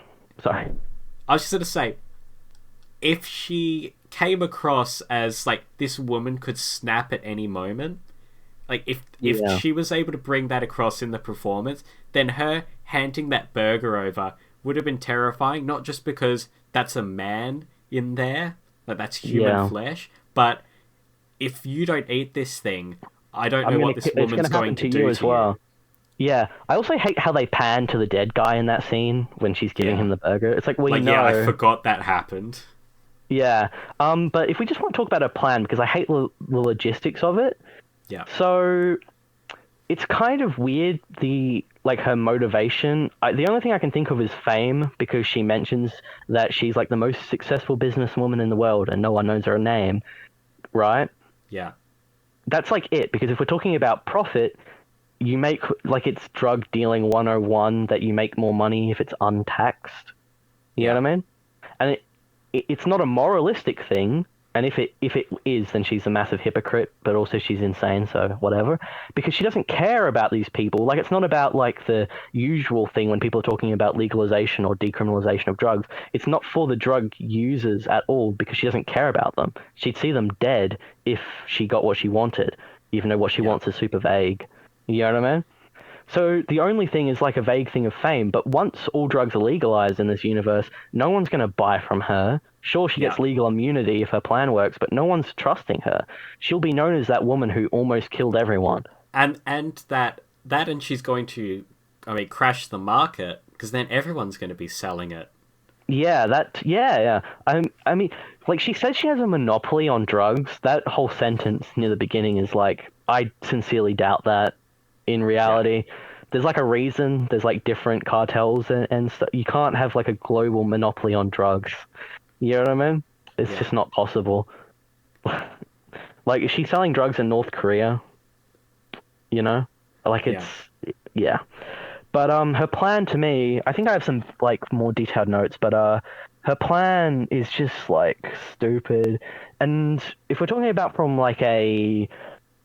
from a morals thing, like we were talking about before, from like the message of the first film, even though the subtext is terrible, we at least understand it's against doing nothing about climate change.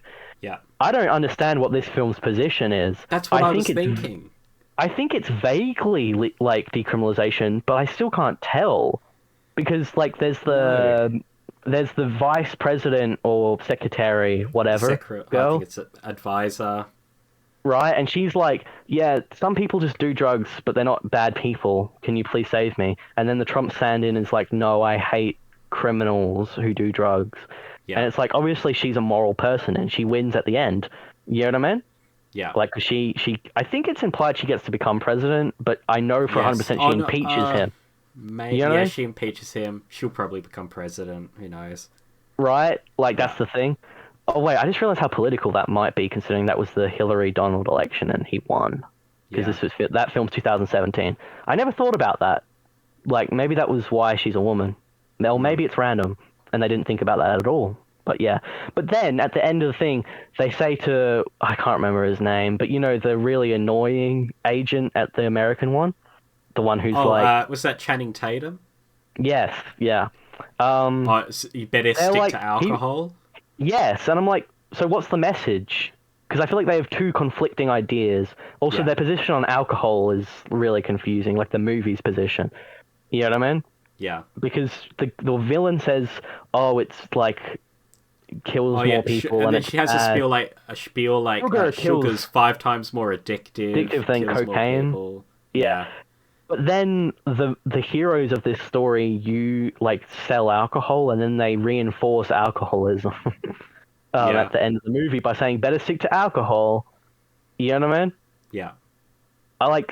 There's no subtext in these films, which I don't understand how you can make something without subtext. I didn't actually think about that when I was watching the movie, but if this whole franchise or this movie was satire of spy movies, or just satire in general, that moment could have been very funny. Like, oh, we stopped the drug villain, but let's keep selling alcohol. But that could be very funny, but that's not tongue-in-cheek, because it doesn't mean anything in this movie. Yeah. It is very, like, it just, you know, you're supposed to, like, try to sell a theme in most media and art, because, you know, since someone wrote it and came up with it, it's supposed to be at least some point inherently political or philosophical. But I don't know what happened here. Yeah. You know what I mean? Like, someone had creative control of this film. I feel like what happened?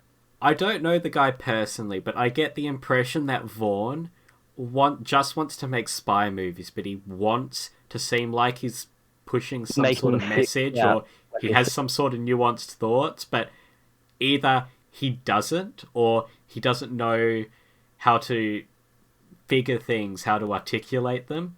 So at the end, we end up with a hodgepodge of ideas that he can't really articulate. Okay, so now I feel like it's time we talk about the elephant in the room. We briefly mentioned it before, but they kill everyone at the beginning of this movie, and that's stupid. But you know the main reason why they did it? The two main reasons, in my opinion? One, make the villain more intimidating. Yes. And like a bigger threat because she destroyed the thing. Didn't work, felt low stakes. Second thing, they wanted to introduce the American one to open up the world more, because look, America has a secret agency. Yeah, now we can start a franchise. The world building has expanded, but what they've forgotten is that they killed so many people that the world building actually stayed the same, because you just ended the British one. You know what I mean? They wanted to expand, and they couldn't think of a reason that made any sense, so they killed everyone. So they saw Skyfall and thought, oh, yes, great idea. Yeah. It's really annoying. Also, that beginning thing where the Channing Tatum one, I do not remember his name, in character, when they, like, don't believe that they're agents or, like, friends to them at all. You know what I mean? Like, they're so suspicious. Why wouldn't two independent spy agencies work together? I mean, based off the prequel, you think they help set each other up. Why wouldn't every single agent be briefed on that possibility? Yeah, like, it's kept as this super secret hush-hush thing. But, like, why don't they interact, and why they don't know each other at all? And why don't they even know of Kingsman at all? Like, even if they don't interact, they should know about Kingsman just from, like, a espionage level. Like, why haven't you spied on them at some point? Spy agencies are supposed to have intel. Yeah. Now, you mentioned killing everyone, making the villain more intimidating. I didn't notice this when I was watching the movie, but now you mention it, I don't think they actually really bring that up again. So they don't. By the end of the movie, you've forgotten that everybody was killed, because it doesn't. Once we get to the what are they called? Oh my god, what's the American group called? I've forgotten. Statesmen. It's really basic. Like, they're states. They're not a monarchy. Yeah. Okay. Thank you, statesmen. Once we get there, like once we've used that as an excuse to move the plot forward, we don't need to worry about it anymore. They don't bring it up once, as far as I can recall. Yeah. Well, yeah, they don't. The thing about it is that she mysteriously uses missiles and kills everyone and knows their location because of Charlie. Don't know why Charlie knows every single location, unless Arthur was actually way nicer to him in the first movie and we don't get to see that. Because why does he know all their information? You know what I mean? Or he had access to get them all of it. No, it was because remember his robotic hand was in the cab and it hacked into the car? Oh, you're right. So my bad. Stupid. I'm so stupid I forgot about it. You're right. Yeah. Yeah, sorry. No, there is a plausible reason for it. My bad. But it's just like lame. Like destroying an entire faction in a universe for like the sequel or something is like I've never seen that done well. I don't have an example. It just sounds I know you yeah. At a minimum, if you're going to do something like that, maybe leave it to the third movie. Like end of your trilogy or something. Yeah. Because we need at least one more movie, like as a buffer, to really immerse us in this world. Because the first movie is just our introduction. So when you go ahead and blow it up, beyond the characters who you may have formed an emotional bond with, you don't actually care that much about the world because you barely know it. Yeah, like we were saying, there's no other Kingsman that will exist because they're so underdeveloped. You know what I mean? Yeah, no, it is, it's a very strange move. I hate that they killed them all for that reason. I've got here something which particularly annoyed me with, Pedro Pascal's motivations for backstabbing them were really rushed. I wanted to talk about that too at some point, so we'll just do it now because you brought it up. I hate it so much. It is stupid, and I can prove it with statistics. Oh, God. I'm not going to actually say statistics, I just know I'm right because it's like obvious. Drunk driving kills like 100,000 times more than random meth heads killing people does. They're an alcohol business. He's content with selling alcohol at the end. He says that. He says he doesn't care. You know what I mean? Yeah. Like, if his motivation is, illicit substances make it dangerous for people to live, it killed my wife, I personally hate drug users. Alcohol kills way more people, just in general, from like usage because it's legal and blah blah blah, and it kills more people with drunk driving, and it causes more violence in general than most drugs. Yeah. It makes no sense as a character motivation. It's also very cheap and lazy, I think, to just be like, yeah, my wife died from vague social issue, so I don't like an entire group of people. I'm not saying it's not realistic, but it's just kind of lazy, eh? Like, I want to portray you guys because I hate drug addicts. Yeah, the only thing I was thinking of at that reveal was, you would know from the, it was one of, like, Saw 100. You know, that's Kramer's whole reason for targeting Amanda. I do not remember, but I know that, like, in Saw, they have some pretty ridiculous justifications for moral, So at one point, Amanda's boyfriend, she and he are on a bender, and they go and rob the maternity clinic where Kramer's wife works, and they end up killing their baby accidentally. So then he hates... Okay. So then he doesn't like those, and we assume he doesn't like people who abuse drugs. Right, okay. Anyway, that's all I was thinking. So, when you're being compared to the Saw movies, in terms of writing, you're kind of in trouble. Oh, God, yeah. Especially, like, what was that, Saw 6 or something? That's not great. Don't give us ideas. We should watch all of the Saw movies. I think look, the new one's coming out next September, October. I reckon we should. Yeah, that would be fun. Might have to split it into two. There's like 10 of them. Yes, I think we will. Anyway, about his reveal, they didn't even... Like, it's fine-ish if they build up to it at least. But other than telling us that something happened to his wife, there's no build-up for that. There's one thing. Whoa. He's a misogynist. Oh, but again, that's not from an in-universe reason. Just like Arthur, there's not actual character motivation behind it. There's just a technique used so that the people watching the film, the audience, don't like this character. So then we think, oh, maybe he is You know what I mean? Okay. Because Harry is Sorry, go. Let's be real about this. If you want me to not like him, don't cast Pedro Pascal. Yeah, that's true. But it's like when you what is it? I can't remember her. Oh, I do remember her name. Ginger ale. I remember it because in Australia, sorry for name dropping Australia again, ginger ale would not be an alcoholic beverage. But I guess in America it is because ale and cider are, so it's like, I don't, like, all soft, you know what I mean. They have different terminology, so I remember that because I thought it was funny. Ginger ale says, I tried to be an agent multiple times, and Agent Whiskey always shut me down.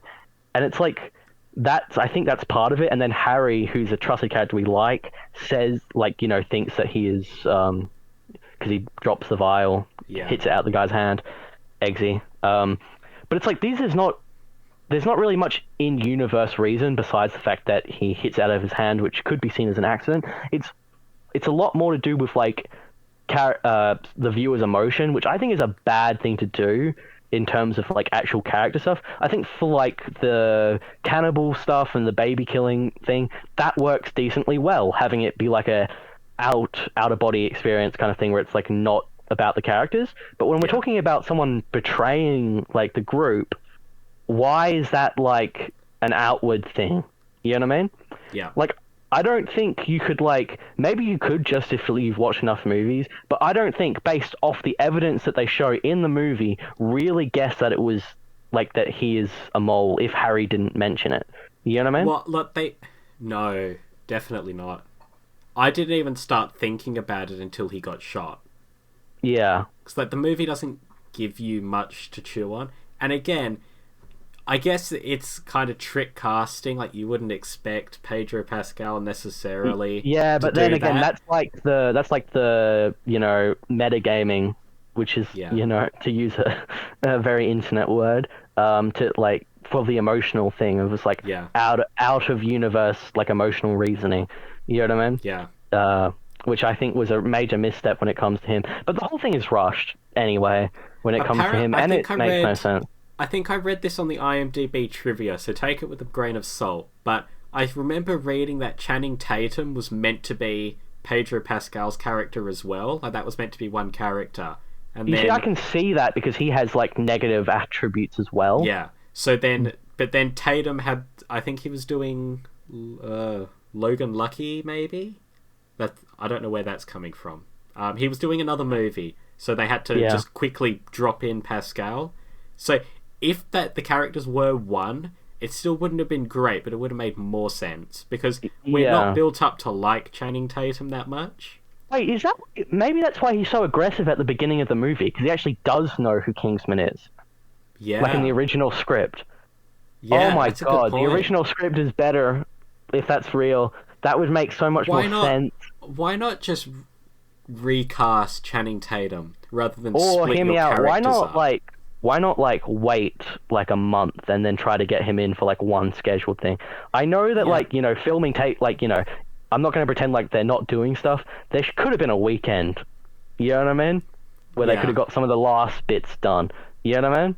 Or, I don't know when it happened. I don't know, like, in what part of the production, so maybe not, but... I don't know that waiting even makes sense, because unless you're in, like, a Back to the Future situation, I know that means nothing to you, but...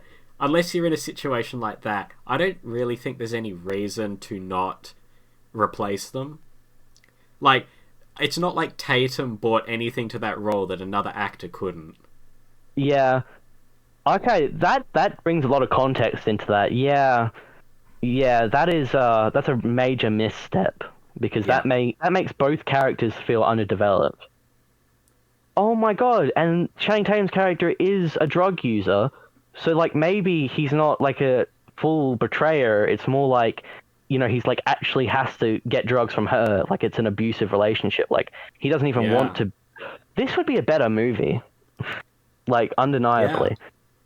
Yeah. Oh, my god. And there would have been even... That's actually really interesting. We're writing a better character than Vaughn did. This is great. Release a critical breakdown cut.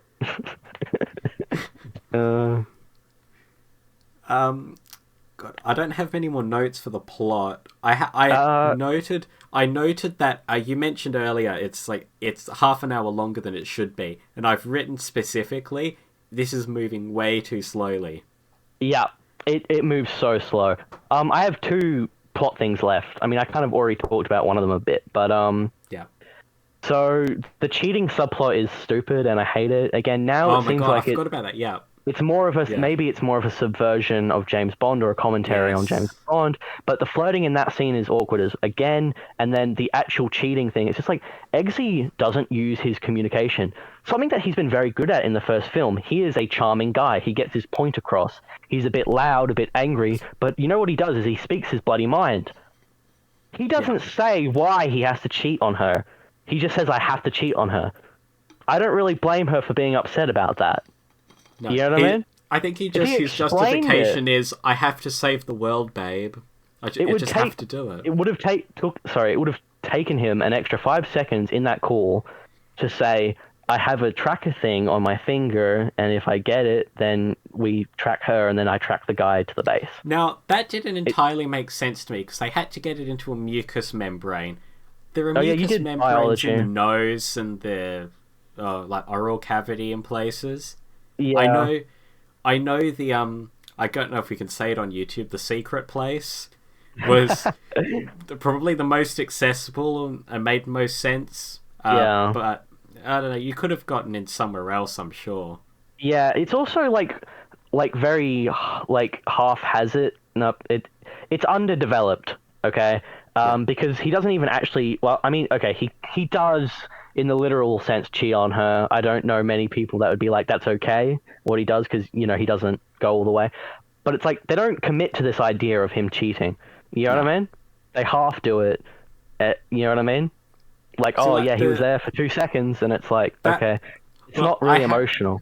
When they first introduced that, when he went and called his girlfriend, I had it in my notes, this is a cool subversion, like, this is interesting, because they're actually really dissecting some of, like, Bond's womanizing. This is good, and it makes sense for the character. But then, the conflict between them, on a personal level, that doesn't make sense to me, because she should know that if he tells her he's going to save the world, he probably means it. Like, I don't think he's just sleeping around and using that as an excuse.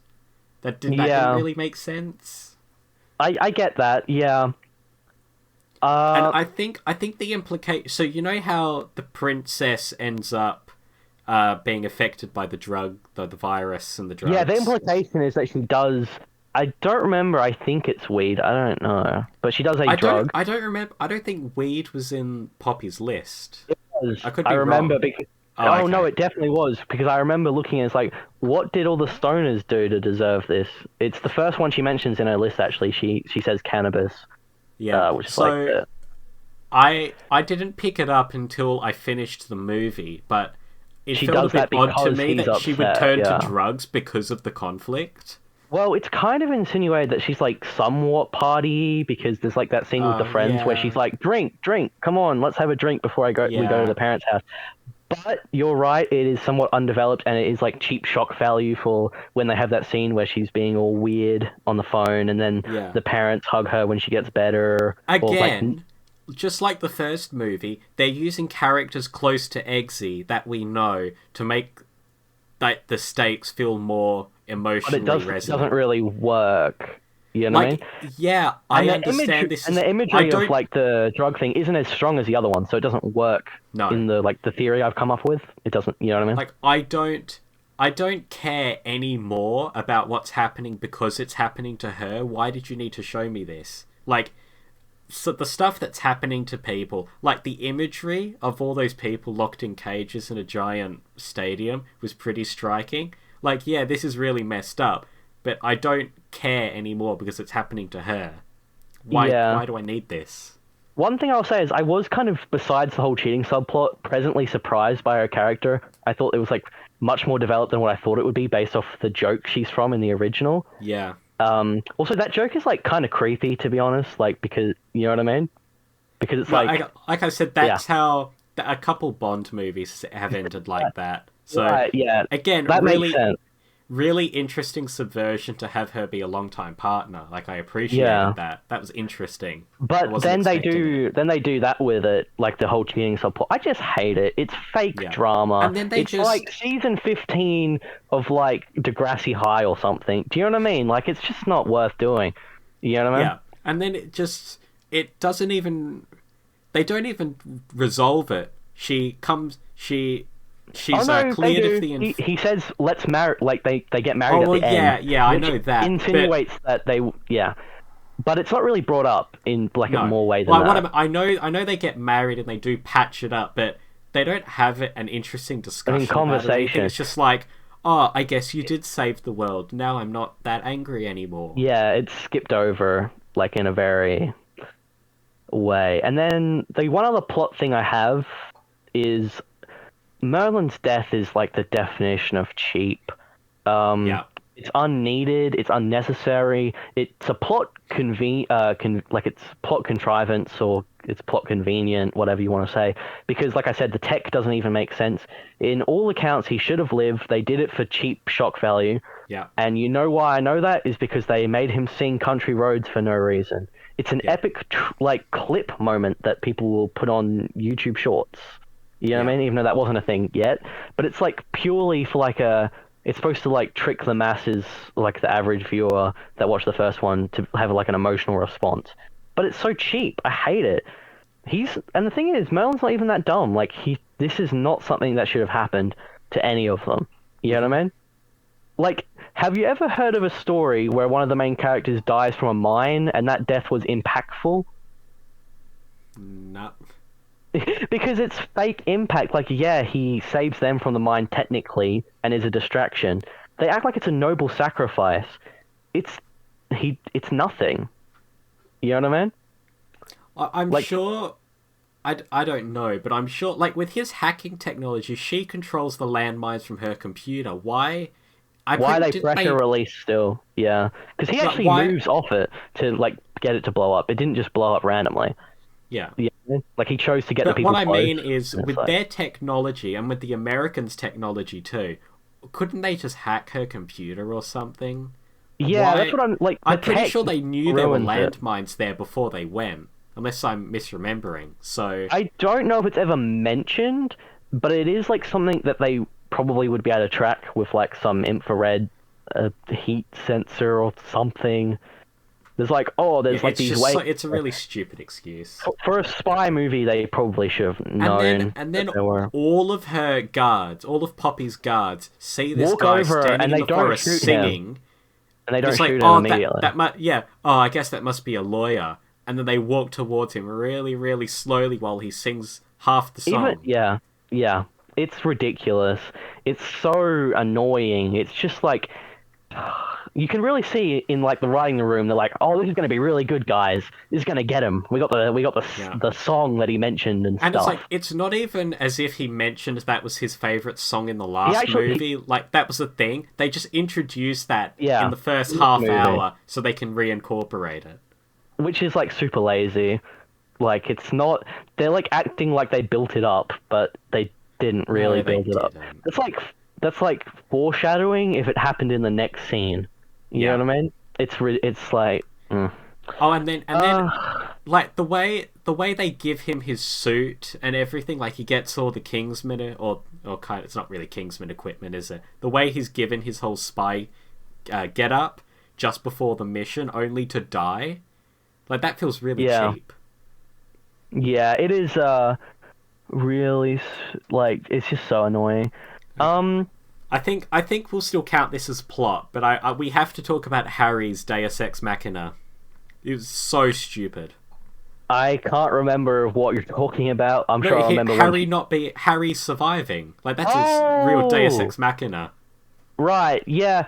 So I'm torn. One, I recognize that it is a cheap like thing to do, to like just bring back a character who you said died in the second. You know what I mean? Yeah. Like it's and that's why they invented the stupid gel, alpha gel. Also, alpha gel. Where's the sigma gel? Kill me. But yeah, that part I don't like, but at the same time, I do like Harry as a character. Yeah. And I do like their relationship, but then they go ahead and ruin it, so never mind. Well, And I what I mean, think. sorry, yeah, Sorry. go ahead. What do you think about the Deus Ex Machina Okay, well, it really part? pissed me off. I feel like I agree with you. I like their chemistry. I like those. I like those actors together, and I like his character. But oh god, him dying in the first movie had a bit of. They didn't really build it. We didn't even mention that. We actually didn't even talk about that. The fact Oh that he yeah, died. But well, I guess that goes to show how much impact it ends up having, right? But yeah, it does mean something to Eggsy's character, and their emotional journey kind of it ended logically. Like Eggsy's father died for him, and in some indirect way he died for Eggsy. yeah. And So, then in like, the the loop beginning is of the closed. movie, But then, you like, oh, the sorry, Americans detected some weird signals, and then they turn up and they just yeah, slap a gel on his face, and he just comes back to life. yeah. There was something I was gonna say about Harry's thing, but I've forgotten now. So I'm just gonna say the natural plot point that connects to his death. So, why didn't the Statesman, a much more technologically advanced, successful, and rich spy organization, that's like in America, not try to stop Valentine in the first movie? They Yeah, even knew he was a villain yeah. because they saved Harry, and they don't try to stop him because they don't show up. Don't think about it. Stop That is thinking. because they did not think this world through. No. And they added a villain that should be an organization that one should be in contact with Kingsman, and two should have tried to stop Valentine. It's like the exact opposite of when you see people praising like what Avatar: The Last Airbender for like everything making sense because they planned it the whole show. You know what I mean? From the Yeah. beginning. Except like it's the exact opposite. Like every time that they could fail and make the universe like dumb, they did it. You know what I mean? Uh-huh. I just think that's so stupid because, again, even though they were trying to expand the world building, they narrowed it again because, seriously, there is no reason why the Statesman shouldn't have been involved in Yeah. the first film. It makes no sense. There's I no mean, justification. but there's no reason why any other spy organization shouldn't be involved. Yeah, well, they mention other spy agencies, but it seems like they're talking about like the government ones, not the independent ones. Like But at the same at time, least they in do a mention Russia and China as like, yeah, yeah, they should probably have their own independent spy agency too. like Unless it was just the allied nations that made them. Like, you yeah. know what I mean? Because of the Look, World War One thing. at least in a James Bond movie, right? When he stumbles upon a plot to end humanity, which happens infrequently, like when he comes across something that big, it's usually in isolation. Like in these movies, these plots are all really visible to the entire world. Like Yeah, I mean, they're up in your Valentine to a face about lesser it. extent, but he's out in public doing this stuff. People would pick up on it. Yeah, and then especially with Poppy, she's literally does an ad in the thing, and Yeah, everyone can see the blue. Honestly, it's so weird. They when Channing Tatum's character gets the blue rash, no one's concerned about that. Like in real life, that wouldn't be terrifying. Like what is his name? Champ, as in champagne. yeah. He's just like, go to the doctor. But it's like, who the hell has blue like lines all over them? You know what? That's I not did a think. normal disease. No, I did think it I was. did think normal disease.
I felt like that was just a lazy excuse to get Merlin out onto the field, kind of. Yes, okay, I want to expand on that, okay? Because I forgot about this. Thank you for reminding me. I really should have said this earlier. So, he talks about how she wants to go to the field so desperately. She's their tech guy, like Merlin. Merlin, who she has been like they've been confidants to each other. They like respect each other. It's like a whole thing throughout the film, even if it's a little undeveloped, whatever. He dies for nothing, and then she still decides, oh, I'm going to be an agent because I learn nothing about anything and don't think about anything at all. You know what I mean? Yeah. I feel like in a more competent script, you could have it be where it's like, Agent Whiskey is still wrong for telling this woman she can't be part of the agents, but at the same time, maybe she doesn't need to be valued. Yeah. You know what I mean? Maybe her tech skills should make her like a strong enough woman as it is. Because again, I think this is like a butchered feminist thing that the director does not know what to do with. You know what I mean?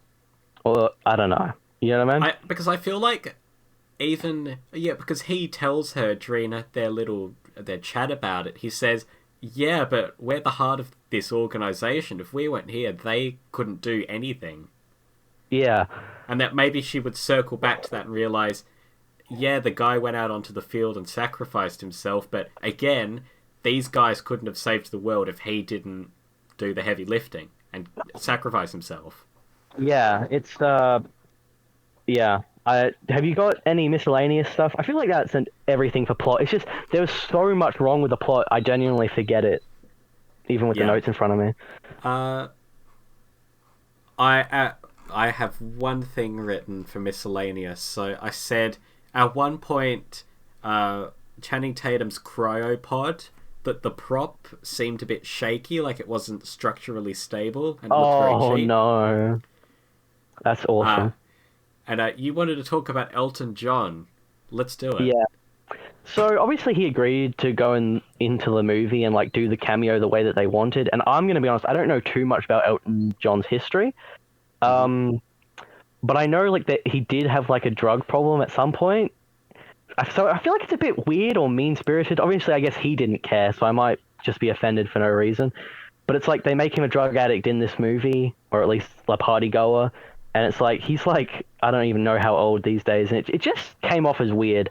Like, besides that, I thought his inclusion was like, alright. But I just thought that aspect, it was, I don't know. I didn't like it. I know there's something to go off, but... Yeah. I didn't know that about him. It needed being said, I think. Okay. I didn't know that about him, so I didn't pick that up. But I felt like his inclusion went on longer than it should have. He should have been that little cameo where it's like, oh, isn't that funny? She's kidnapped Elton John. And then he could have been in the ad, her advertisement. Yeah. Because having him play a more active role in the story later, it's like it was too stupid for me. Yeah, I can see what you mean. It does take you out of the story a little bit. There's just one more thing about Elton John. There's like a little joke, and I think I'm inferring it the right way, but I have no clue.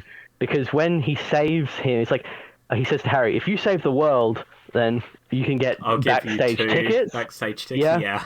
And it's like in the context of normal reality, that wouldn't sound too bad, except he does give him like a kiss wink thing, you know?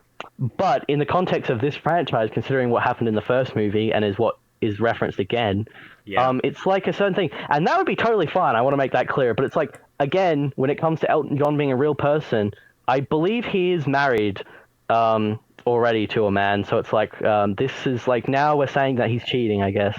This does not matter, but it's just like weird because Elton John's a real person. You know what I mean? Yeah. So the insinuations are a bit strange. I just have like... But again, I guess he didn't care, so... I guess he didn't care. It's just like... It feels kind of tasteless. I don't know. It's very strange. Merlin made a fast-acting version of Poppy's virus. Also, they killed her with a heroin overdose. That was weird. Yeah. Why did he make a virus that short? Like, was that always the plan? I guess it was, but that's really dangerous and weird. Because now that's just on file. Oh, I have a thing that can kill anyone who, if we lace it in like 8 minutes or whatever it was. You know what I mean? That's not good. Why did what? I I actually forgot about her dying like that, but that was it's really played off as a crappy bit of a way to joke. kill off the villain. Yeah. Yeah, it's anticlimactic. At least in the first one, even though it's a little ridiculous, it's like a big spectacle. Yeah. In this one, she just does a really unfunny, and I think they were trying to be funny, rant when she's high, and then she dies, and then Eggsy's like, I really don't know that much about drugs, you know? Yeah.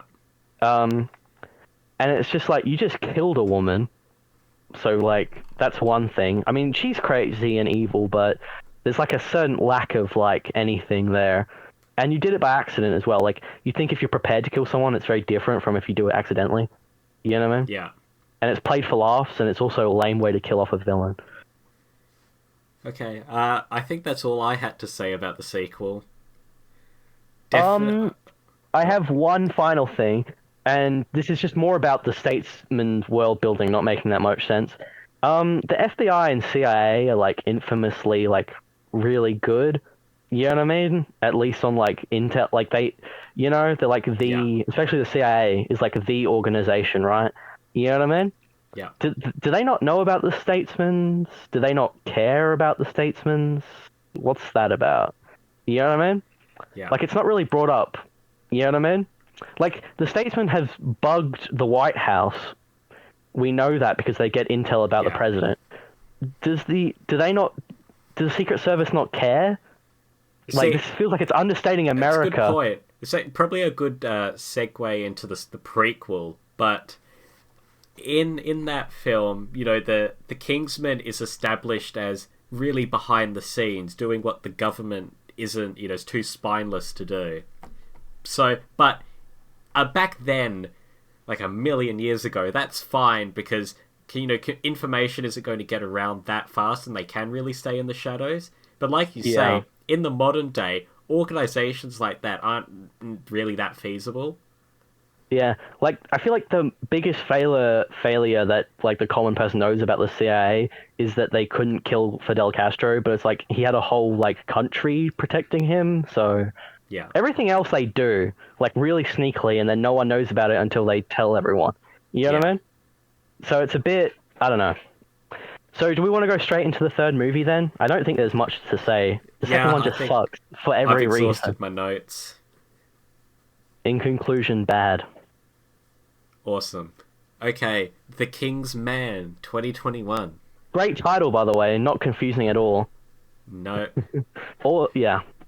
Okay, I was thinking we do historical inaccuracies first, but we can pick something else if you want. I was actually thinking we leave that to last. Okay, that's fine. Either way, I feel like it's got a special place, so I'm good. It does. I knew it. I think I sent you a message after I saw it, like, this is going to piss you off big time. It just makes no sense, but let's get into what do we want to do, plot or the smaller element? Yeah, let's just go plot. I don't have a lot of notes for this, not a lot going on here. I watched this one the most recently, like a couple hours ago. Yeah. I am forgetting so much already. I don't know, but I'll try to remember. Isn't that funny?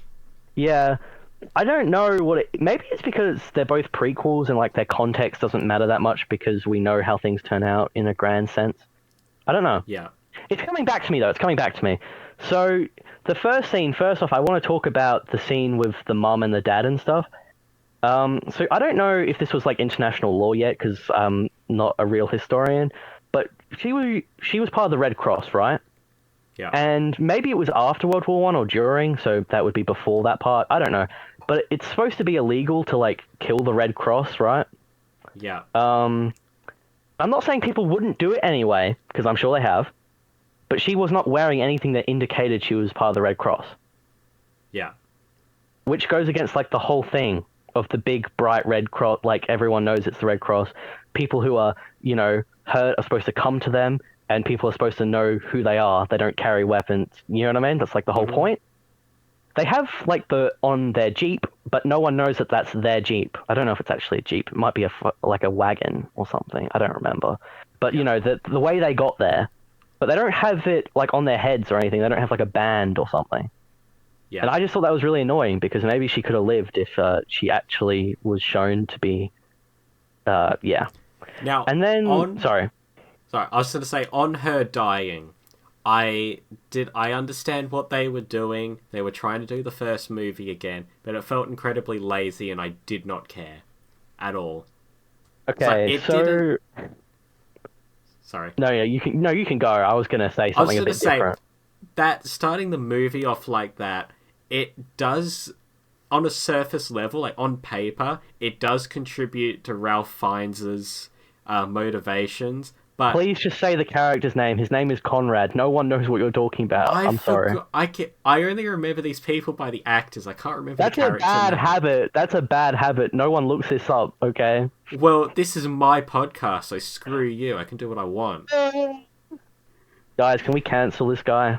Like, hashtag Logan is over party? Sorry. Right, anyway, I was just saying, starting the movie off like that, I didn't care. It didn't really have a lot of emotional weight, and it didn't accomplish that much at the end of the day. Okay, so what I was going to say about it is that it's really stupid for two reasons. So one, it sets up this whole idea of like what you're supposed to do, and like the big theme is it actually a good thing to die for your country?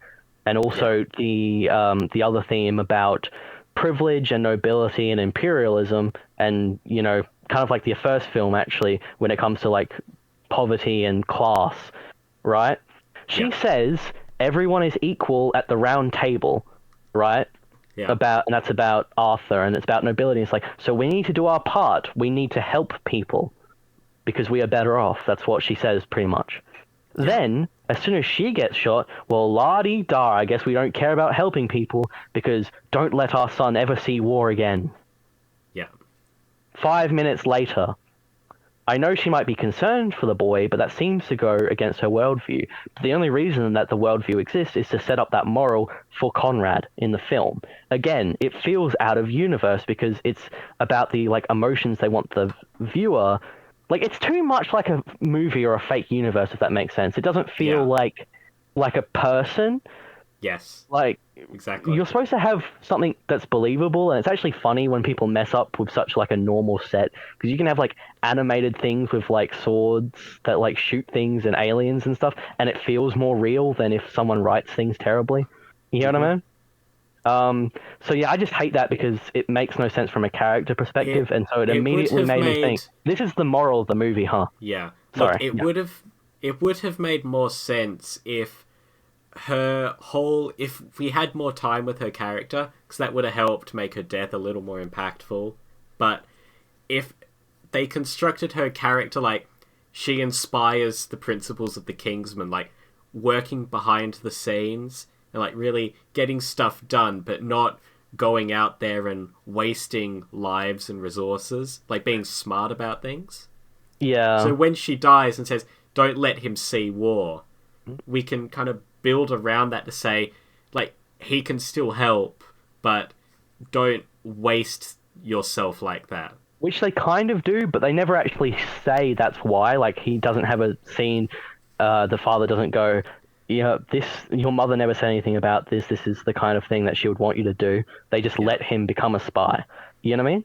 Yeah. Which is kind of, like, dumb as well. I didn't pick up on that, but he just becomes a spy for them, but then he's still upset about going to war as if he didn't just, like, fight Rasputin. Yeah. So just, I know this is, like, not important because it's the very beginning of the movie, but from what I understand, and I'm pretty sure they even say the word, I think it's Boyer or something like that. That sounds bad. I don't know how to pronounce it, but there was, like, a war and a genocide that the UK did in South Africa. The Boer. I don't... Yeah, the Boer War, I think I don't know how you pronounce it, but that's what it's insinuated to be, I believe. The timeline is actually a bit messed up because it says 1905, but that ended in 1903 or 2, I think. I think I actually checked it when the movie started. I think it was meant to be the Second Boer War. Okay, well, it doesn't really matter. That was just a nitpick.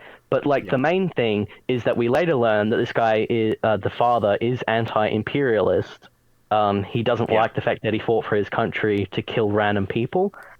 So it's weird that, obviously one of them turns out to be a twist villain, but whatever, we'll get to that later. But it's weird that their two commander friends were actively a part of a genocide, and they're actually good friends. Like, it's not just like a power dynamic, like, oh, he's a big general. They seem to enjoy each other's company and care for each other. the general and the father. No, yeah, right? he's like yeah, but at the beginning of the thing, he's like, "This is not good." The father's like, but then he's like, "But we're winning the war doing this." You know what I mean? Yeah. The ball, and it's just like that doesn't really make sense. See, Like, I guess that relationship works with them, but like that relationship is fine. Like they can still mutually respect each other, but they have to butt heads more because, like you said, we get the impression they're just in a really close, very yeah. I just said loving relationship. That's not exactly right. Like No, they're still very, very they're close friends, and they never their disputes don't really go beyond I don't agree with you. Oh well, and scene. I guess it's technically a thing that exists in real life where people just let people like have bad opinions or because they don't want to like get into a fight and they'd rather keep them as a friend in like a very like scared way. But he's seen as like a very moralistic character who like strongly cares about his beliefs. I don't think it's the kind of man that would like just let it slide. You know what I mean? And that further happens. This is a bit more character than plot, but that further happens with the king because again, he seems to actually like the king. It's not just like a power thing or like he needs him around. There's no indication. There's no scene where he's like, yeah, well, I don't really like the imperialism, but he's the king, so you know what I mean. I think the closest we have is on Conrad's funeral where he's like, war is bad. You dying for your country is kind of dumb. You know what I mean? It's not like they set up this idea, which I think is actually like fairly interesting because I don't think you see that trope very often, like someone in the time being against something that is normalized, like you know what I mean? But they don't do much with it. You might see it a lot nowadays, but don't see it done well or interestingly. Yeah. So I just that was like the father as a character like falls apart for me in that sense. Like I thought he was interesting and liked him a bit when they were like introducing why he became part of the Red Cross and like all this stuff, but it kind of just doesn't go anywhere. No. You know what I mean? Okay, now that we're done with the flashback intro of the movie, what's next in the story? I have to say. The whole reveal that he's running that spy organization from a secret room, that wasn't just happened. Built up to like it does. It's like the writer thought, oh crap, I meant to be writing a Kingsman movie. Here you go, big reveal. Yeah, this movie also would have been way better if it was about like the hellish consequences of war and the relationship between a father and son, which is what like the best parts of the movie are about, like in my opinion, like the character dynamics and the acting. Because again, I don't know who like said like what motivated all of the actors in all of these films to do like a pretty good job, but they do. Yeah. You know what I mean? Like I don't know if the movie deserves some of these actors. You know what I mean?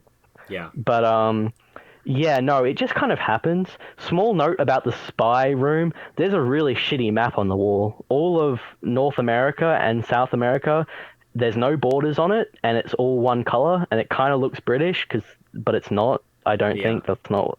And then on the wall, Germany is not unified. There's even a Prussia. I paused the movie for this, by the way. Even though they're fighting in World War One, and obviously the German Empire was a thing. Also, it seems like Turkey and the rest of the Balkans aren't connected, at least not by color. It's on the Turkey, map. Actually. Well, it was Shut up. Turkestan, okay? Turkenthrope. It doesn't matter. It all just means land of the Turks anyway. But yeah, that really, I hate when in media when the map is really shit.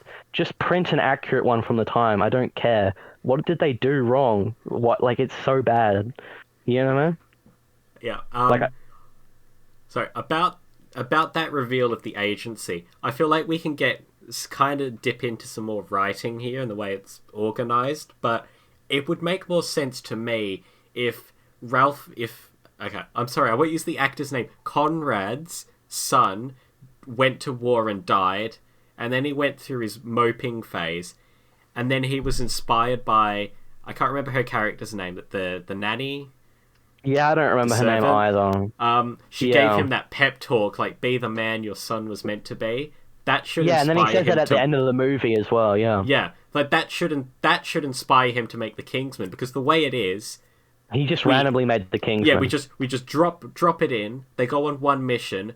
Then his son goes off and dies, and then he decides to go back and do more spy stuff. Like, have it streamlined. His son dies first, and then he's inspired to make the Kingsman by that. That's more emotionally impactful. At the very least, set up why he's doing the Kingsman stuff, or because it just happens. It's honestly very much like a young adult novel where it's like the main character, just like everyone around them is an important person. Yeah. And they'll be like, oh yeah, my dad's the principal or something stupid. Like, you know what I mean? Like, no one can just be a person. They all have to be important. The dad is, So do we want to get into, I don't know, honestly, there are long scenes in this movie where I didn't write anything down because they're just happening. And there's nothing I have really the fewest notes going for on. this one. But it's do we want to talk about the general plot of the plan and the villain and stuff? Yeah. We got to be careful. So we'll start arguing about the historical inaccuracies if we're not. Well, we won't do inaccuracies yet. We'll just say how. I'm just saying we might accidentally dip into it because it's all historical. The whole plot. Yeah. Okay. We'll try our hardest. I'll try to stay out of it. So he's an idiot. I forget his name because he's not important for most of the movie. I don't like twist villains, not on principle. I think people who think like that are it's a bit silly. I think they watch too many Disney bad videos or something. But I don't like it when it's done terribly, and this was done terribly. This wasn't even a twist villain. They revealed him. Look, what I thought was because he was Scottish and he seemed pretty bald and they were only showing him in silhouette. I thought he was going to be the same actor as Merlin, Mark Strong. Yes! I thought that too. I thought, this is weird. Is this like a Merlin thing? Is he a descendant? Surely it's not actually Merlin. It's gonna be, and that's going to be really funny because this is the guy we love and now he's playing a villain. But no. They reveal his face. And I just sat there and thought, who is this guy? Have I missed something? Totally. This is the one instance where I wanted a flashback to reveal a twist because I had no idea what was going on. I couldn't remember that guy to save my life. His whole motivation is only in one word, his true motivation. There's a big speech where he talks about how Scotland has been, controlled for 800 years or something. Yeah. But it's specifically, and this is again about the whole noble versus poor person thing. His family's estate was apparently seized by the British, but he says that in one line. The British stole from my family. Really underdeveloped. That's a great motivation to almost destroy Europe and maybe bring down the English Empire. Great plot. Also, I'm going to try not to get into too much historical inaccuracies or historical stuff too much. But there are 10,000 things you could do before starting World War One to get an independent Scotland. So. First off, have you ever heard of pan-nationalist movements? Make a Celtic one. Start making propaganda. Because these guys have influence in so many places. Yeah. You know what I mean? Make all the Celts rise up, like Scotland, Wales, Cornwall. It doesn't really matter. You know what I mean? Yeah. Get the Irish in there, because they want their thing. No, wasn't the whole... in World War One, all of Ireland was controlled, wasn't it? I think... Yes... Yeah. So do that as well. They've been known to be a bit angry before. You know what I mean? Yeah. Right? And then also, with your vast influence, get colonies to start revolting. God knows they don't need a reason. You know what I mean? You know what I mean? And it doesn't fair enough. It doesn't even make sense. Oh, sorry, you keep going. Well, it's just there are so many better ways to get independent places out of Britain. Right? To start a world war doesn't even make sense. And even if you want to start a war, just fabricate some lie about Germany or something, or make a conflict between just Germany and just the UK, or something. Or maybe not just Germany, because that wouldn't, But, they talk about having to get rid of Russia for, 50 minutes. You guys are the ones who brought in Russia by killing Archduke Ferdinand. Just make it if this is a real plan. This is what I hate, because they insist on including it in World War One because they want to make it a historical reference movie and have it connect to our real world. Just do it so it's I don't know, British Africa and German Africa fight. I don't know. maybe they make it so they talk to the German prince and it's like, hey, don't you want South Africa or something stupid? You know what I mean? Yeah. Making it World War One makes no sense because you make it too difficult, and they realized this and then got Russia out of it. But like, you could have formulated a way to where Russia wasn't even a part of it. Hell, they talk about the stupid royal family in this movie for so long. Why don't they just be like, hey, you're descended from all the same ones. Germany, why don't you just take England? It is Anglo-Saxon, isn't it? Like, yeah.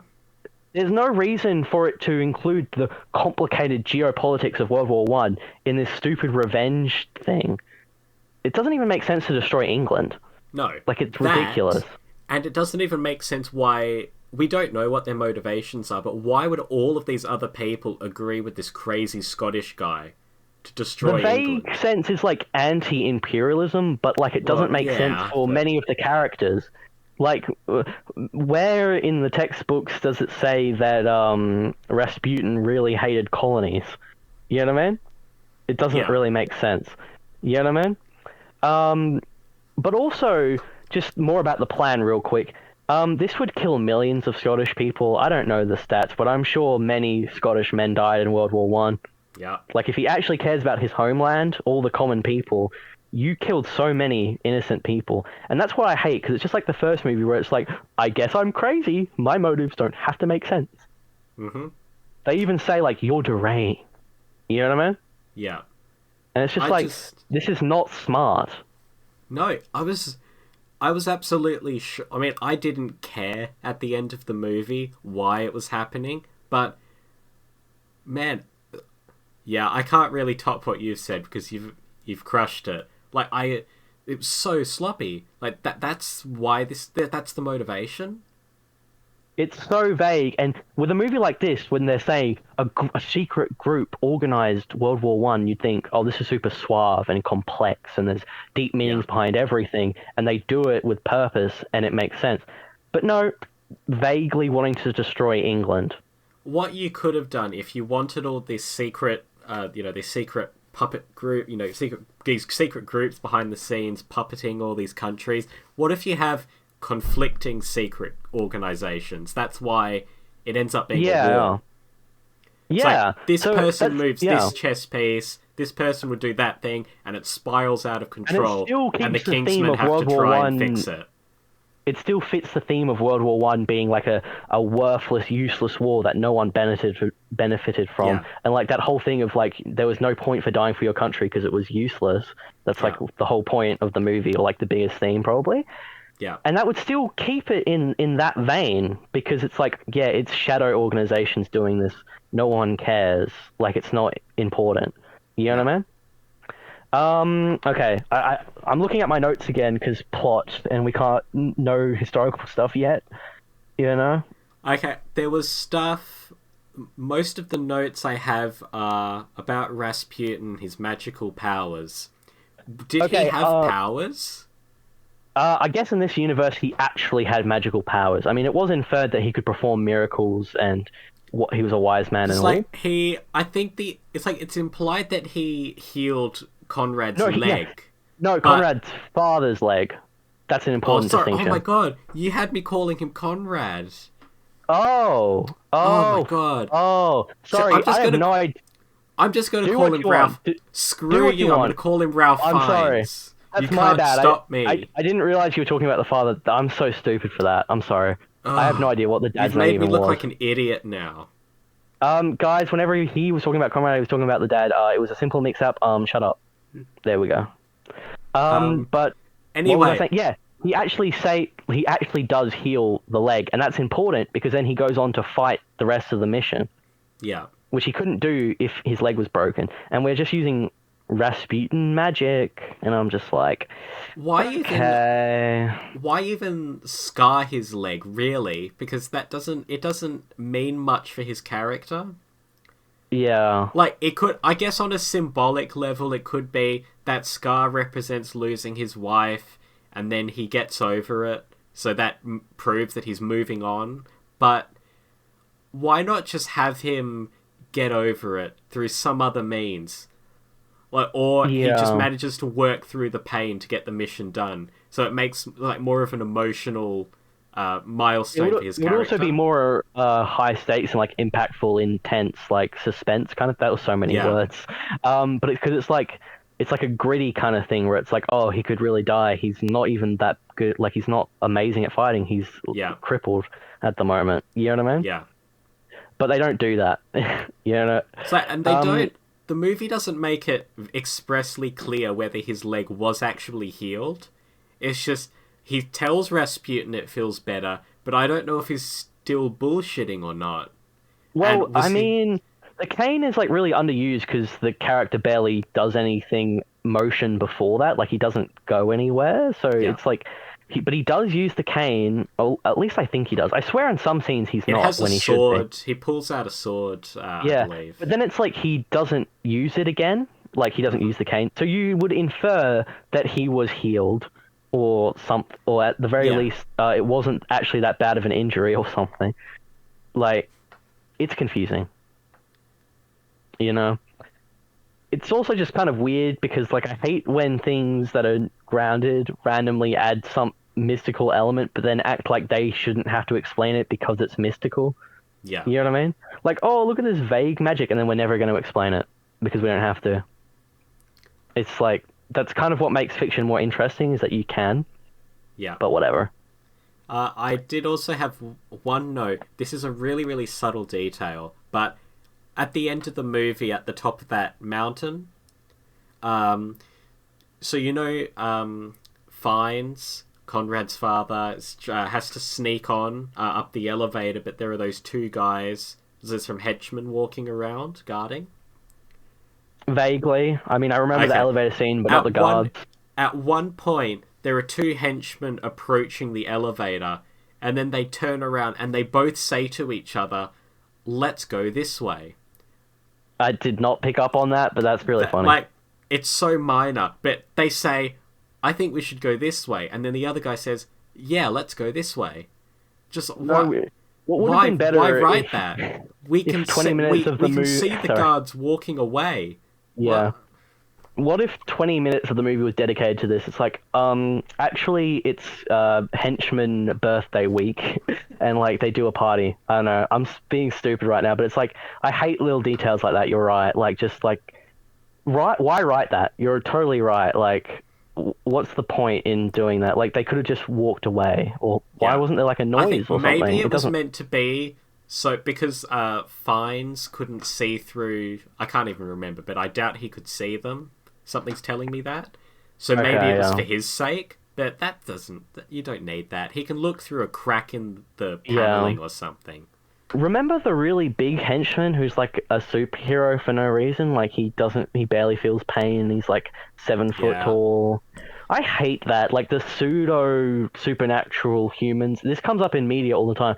Just because you're like a big bloke doesn't mean like getting stabbed 3 times is not going to hurt. Yeah. He barely reacts. You know what I mean? It also doesn't make you like some beast, right? Where it's like you're super strong. Like, he throws him across the room like super hard. You know what I mean? Yeah.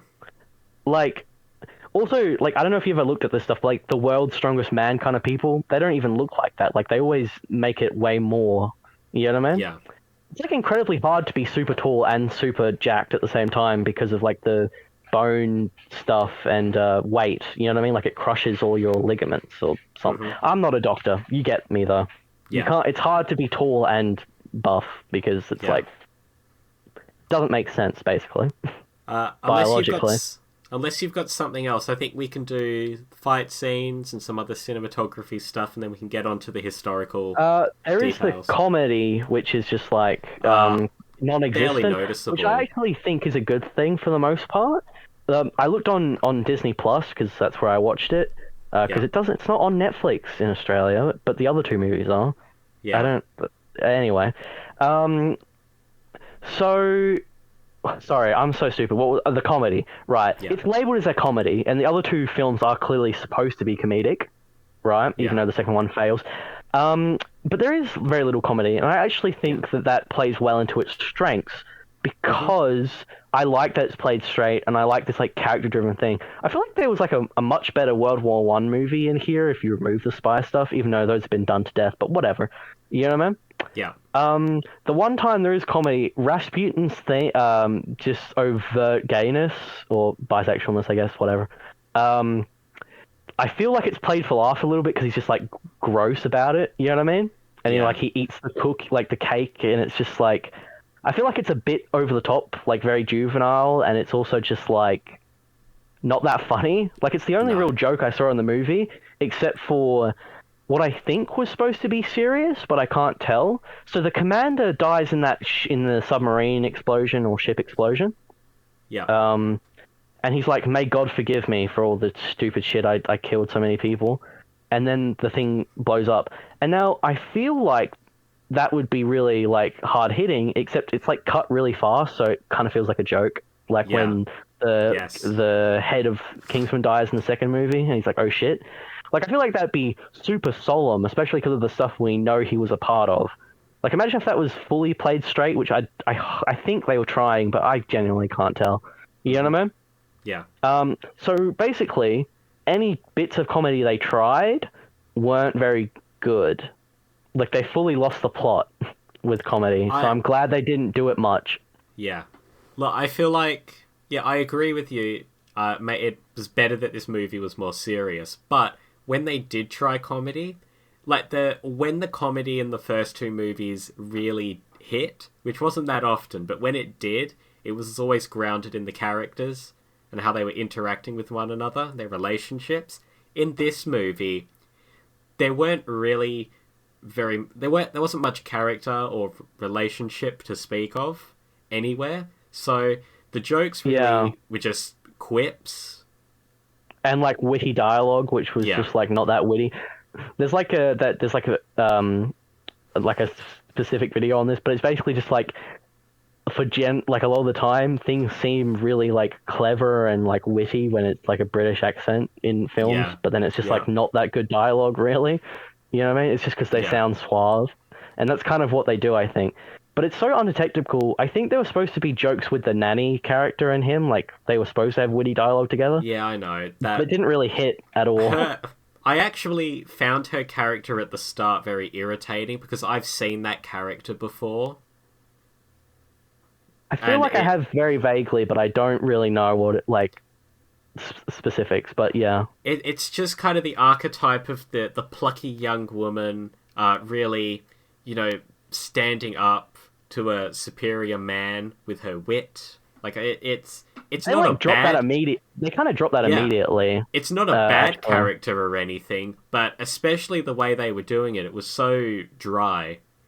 Her scene looks really like when she shoots Rasputin and stuff, and she makes a joke. Oh, that's one of the worst jokes I just realized about the bodyguard guy. Men are. Yeah. I'm just like, that guy is on the floor. He could die, and you're making a joke about him failing. Haven't you guys known each other for a long time?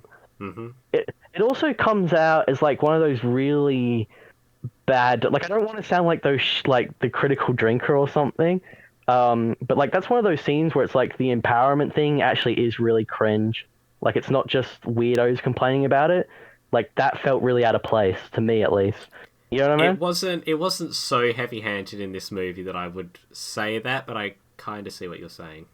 I don't think it's like particularly egregious, but I think that's just because they don't actually know how to make a character the themes work at all. So since they didn't do it very much, it wasn't that bad. They don't really know how to make good characters, let alone a strong female character. Yeah, like, basically, like, that's why I say I don't want to sound like the critical jinker. They failed her. There's nothing to do with it being like a feminist thing. They just failed her as a character. You know what I mean? They made it just like that stupid quippy thing, and that's like it. You know what I mean? Yeah. I don't know. It's annoying. So, fight scenes. In terms of how they were filmed, I thought they were the best of the trilogy, but the second one did have the most ambitious. I don't really remember the fight scenes that much, to be honest.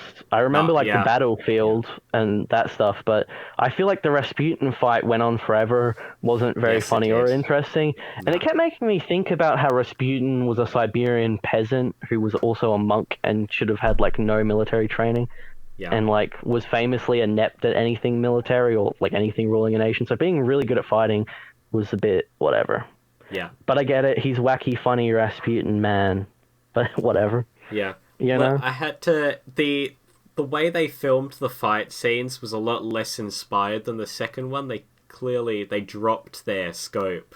A lot of it was just very simple camera moves, a lot of locked off shots, which was fine. Yeah. I would say in that way it was the best filmed, because in the second movie, even though a lot of that camera stuff was really, really impressive, it was still a little janky in places. At least here, there was none of that. So, yeah. Also, I like the last fight. I think that's good. That's the only bit of comedy that got me. It didn't really make me laugh, but I was just like, yeah. When the goat stabs the guy through the leg.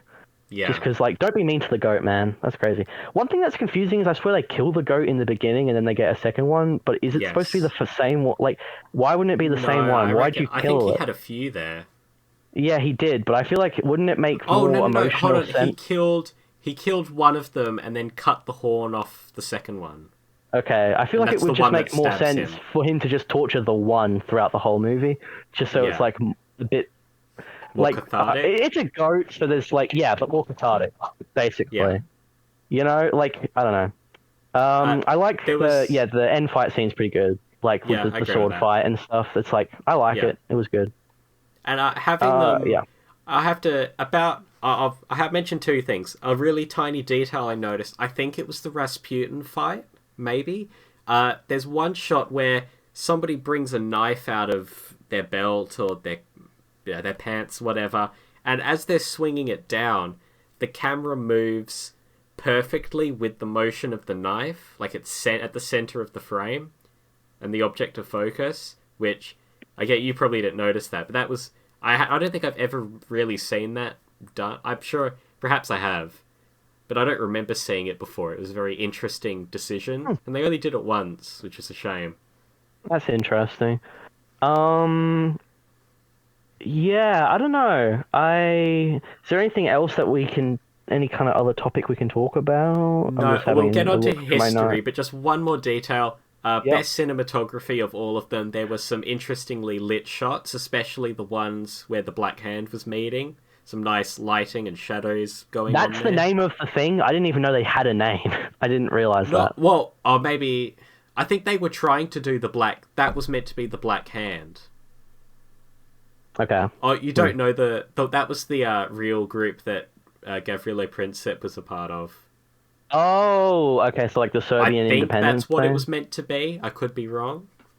Okay, that's interesting. Well, they definitely would have been a part of it since that's what he was doing. But yeah, okay. Yeah. Cool. Yeah, I liked the cinematography quite a lot. Like a lot of like the scene. It also had some of the best sets, but that's just because I think they went to Europe and like in the beginning South Africa. Like I feel like location shots are kind of cheating sometimes. You know what I mean? Because of how good they look. You know what I mean? But like some of the sets in the castles and stuff, that was like quite good. And for the cinematography, like I was saying, a lot of the aerial shots and like the battlefield ones, I think they went on a bit, but they like visually they were quite good, striking. I have two miscellaneous details. Sorry to hold the discussion up. Oh no, we should do the miscellaneous. That's always fun. I'm chill. I have more than you. You probably. I only have two. So you know where Conrad's father's holding the villain off the edge of the cliff, right by his necktie. Yeah, and then he cuts it with the I don't know if it was purposeful, but that shot is exactly the same as one of the opening shots from Oldboy. So there you go. That's a little detail. I'm probably just being pedantic. No, Logan, they're in the same universe, okay? Trust. Oh my god. It was exactly the same shot, like the angle and the way, like the arm that was held out and everything. Well, considering the stealing from James Bond, I wouldn't say it was homage. Yeah. Parody, satire. It's whatever. And I don't think that stealing things from movies is like that bad if they do it properly, so it's whatever. But yeah, I mean, sorry, I think it was subtle enough that I'm probably just being pedantic, but it looked exactly the same to me. Anyway, also that fight scene with So I'm going to make it a thing. I'm going to try and tie in Doctor Who to every discussion we have. Oh my god, okay. And I've got it for this episode. So, the Rasputin fight scene was supposed to be set to the song Rasputin. Oh my god, like the episode, oh my god, like the one Doctor Who episode where the Master is Rasputin. Guys, we like Doctor Who here, by the way. Just so you know. Yeah. What do you mean 2 for 2? We didn't do one for the first one. Yeah, I did. Did we? Oh wait, one of the actors was. I forgot. My bad. You're right. Okay. 2 for 2. What's your miscellaneous? Okay, just having a look here. Okay, so so there's a scene where the bodyguard, I wish I remember his name, but the bodyguard guy and Conrad train with some weird knife. And Conrad has massive gouges on his back, but he has no scarring on the rest of his body, as if he hasn't been training before. And also, who trains with real knives like that? I thought the father wanted him out of danger. I know it's just a bit of sparring, but he's bleeding, and I just thought that made no sense and was very weird. Mm-hmm. You know what I mean? Oh right. They redefined the Oxford's not rogues thing to not necessarily be about shoe stuff, and to be about them owning being the thing of Oxford and not being rogues, but then when they're spies they're rogues. And I just thought that's really Disney. It wasn't necessarily bad, but it was very oh yeah, we're going to explain the phrase that was already explained. It doesn't even really make sense, because that's meant to be Harry's personal thing. That's his he prefers Oxford's not rogues. No, they stole a lot from the original movies for the prequel, which doesn't really make sense. And looking in the mirror, what do you see? Yeah, and they do maneth maketh the man, but the villain says it, I think. Yes, I think so. You know what I mean? See, it's not the problem was this movie isn't temporally so far detached from the first two that those references are cute. If this was made 10, 15 years later, then that'd make sense. But it's only 4 years apart. Yeah. Oh, the actor playing Tsar Nicholas looks nothing like him. They're all a bit off, but he's the worst one. Yeah. You know what I mean? I just thought that was whoa, bro. That's part of the story, but I'll just mention it here since we've... Oh, wait, no. That's more historical accuracy. I'll leave it. Let's just... Unless you've got more, we'll just start with that. There's... I'm trying to look if there's anything else. Oh, yeah, Conrad's father used a Roman shield to block a grenade, and although that's kind of stupid, it was also really cool. But that's just because I like Roman stuff. I don't know what the fuck that was about. Oh, and so Conrad dies for a stupid reason, in my opinion. I guess I forgot to say that in my thing, but it was oh, sorry, I forgot to say it here. It's in my notes. Yeah. It's very shocking, and even though I probably should have expected it, I didn't, to be honest. No, I didn't. Even though it makes a lot of sense, because they say about, the sons and burying the sons in the first movie. But although it was cool and maybe somewhat realistic, I also thought it was really they just did it. It doesn't really make sense. They just put the things to get it there. It's very contrived. The guy, he knows the other officer that he's pretending to be. He's also freaked out enough to shoot him, and also he doesn't remember that they were literally trying to get a piece of intel. So yeah, maybe the German thing isn't actually his. You know what I mean? Because that's why he shoots him. You know what I mean? It just felt like they were trying to get for an emotional impact thing, and I'll grant them, I wasn't crying or anything, but it was whoa, that's a bit. You know what I mean? I agree.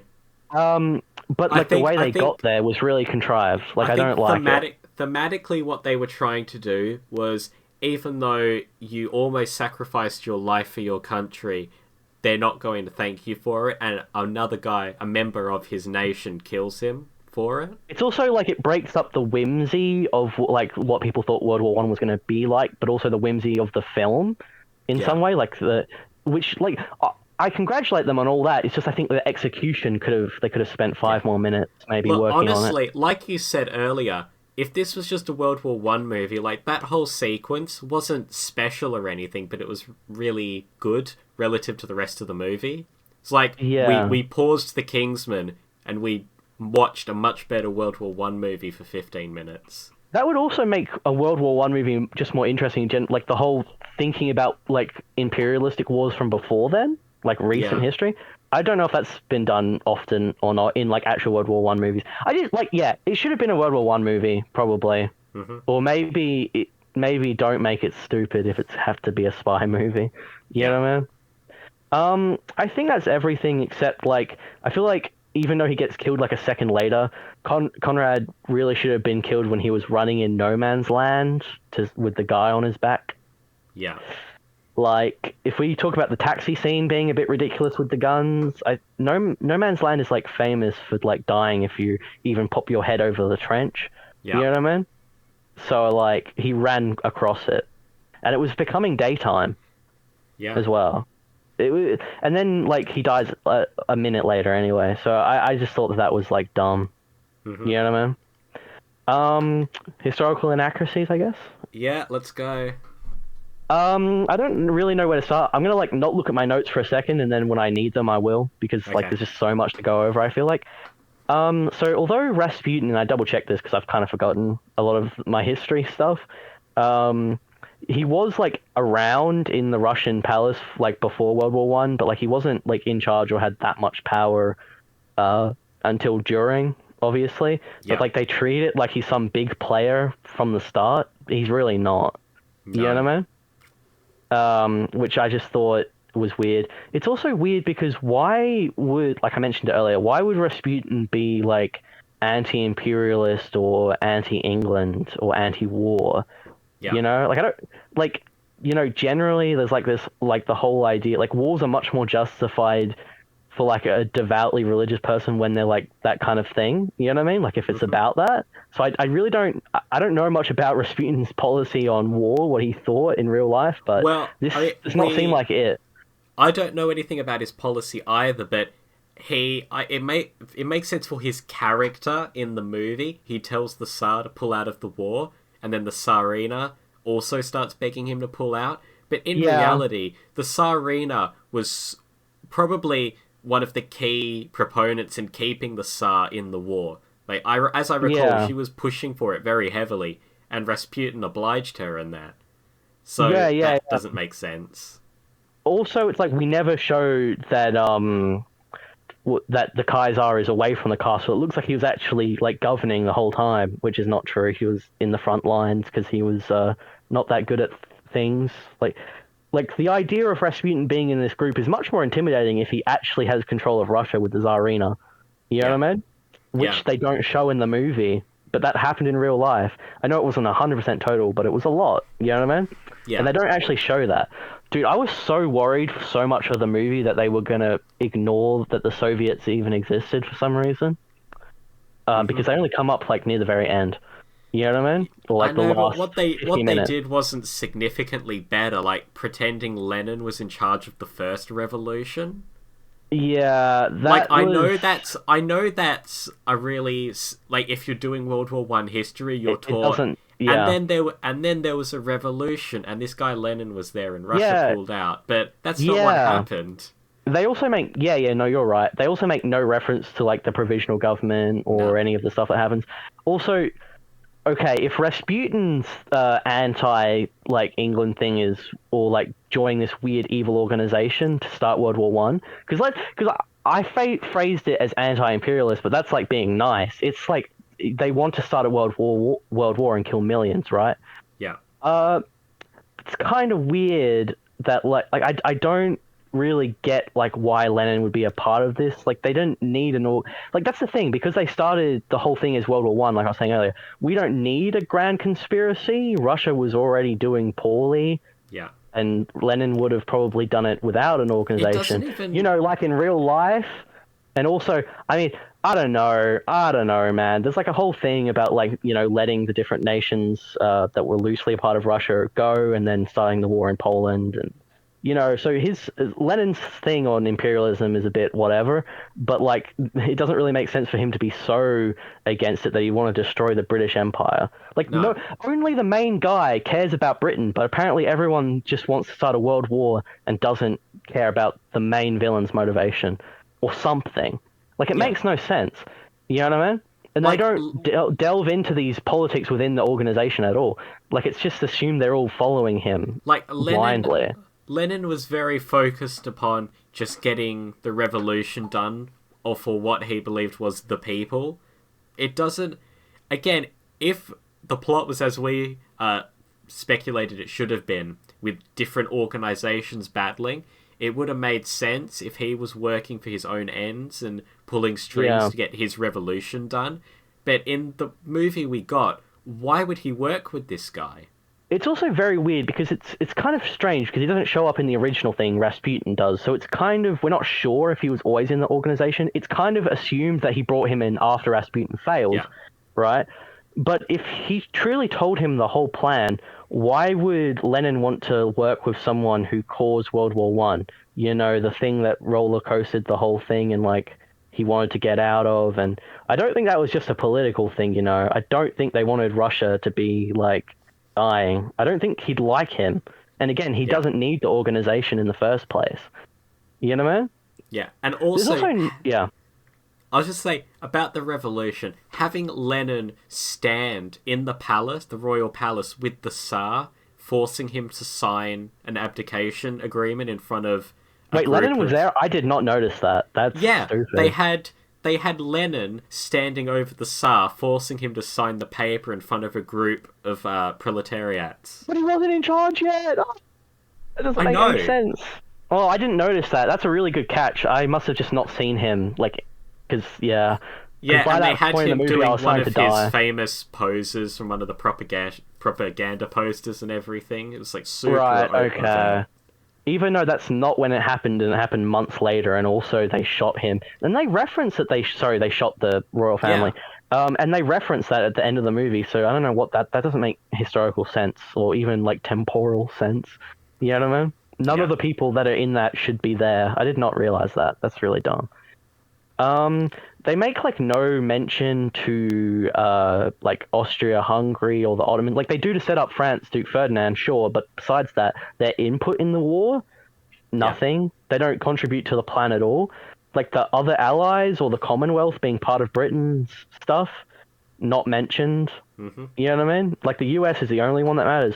I wonder if there was who wrote the movie? Maybe partly American? Question mark. You know what I mean?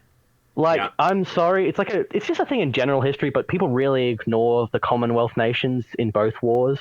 I wonder why I would care about that. You know what I mean? Yeah. But, it just doesn't... I'm not fresh on my World War One history, but, like, there was, like, France and some other strong ones in there besides the Commonwealth. Like Russia.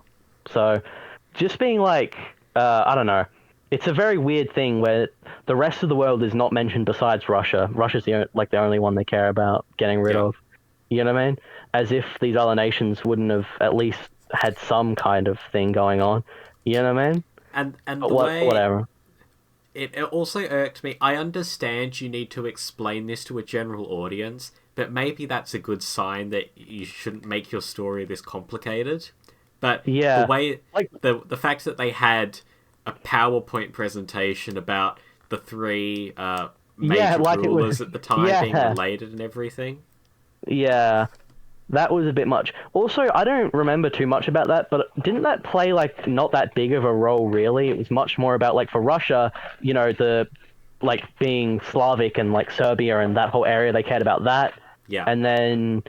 like, for the, the Ottomans obviously wanted to keep it, and then there was Germany and Austria, Hungary, where they were all allied because they're both German, and then they had ties to the Ottomans, and... Yeah. Look, the leaders... the leaders didn't matter that much, from what I remember. Look, that's just...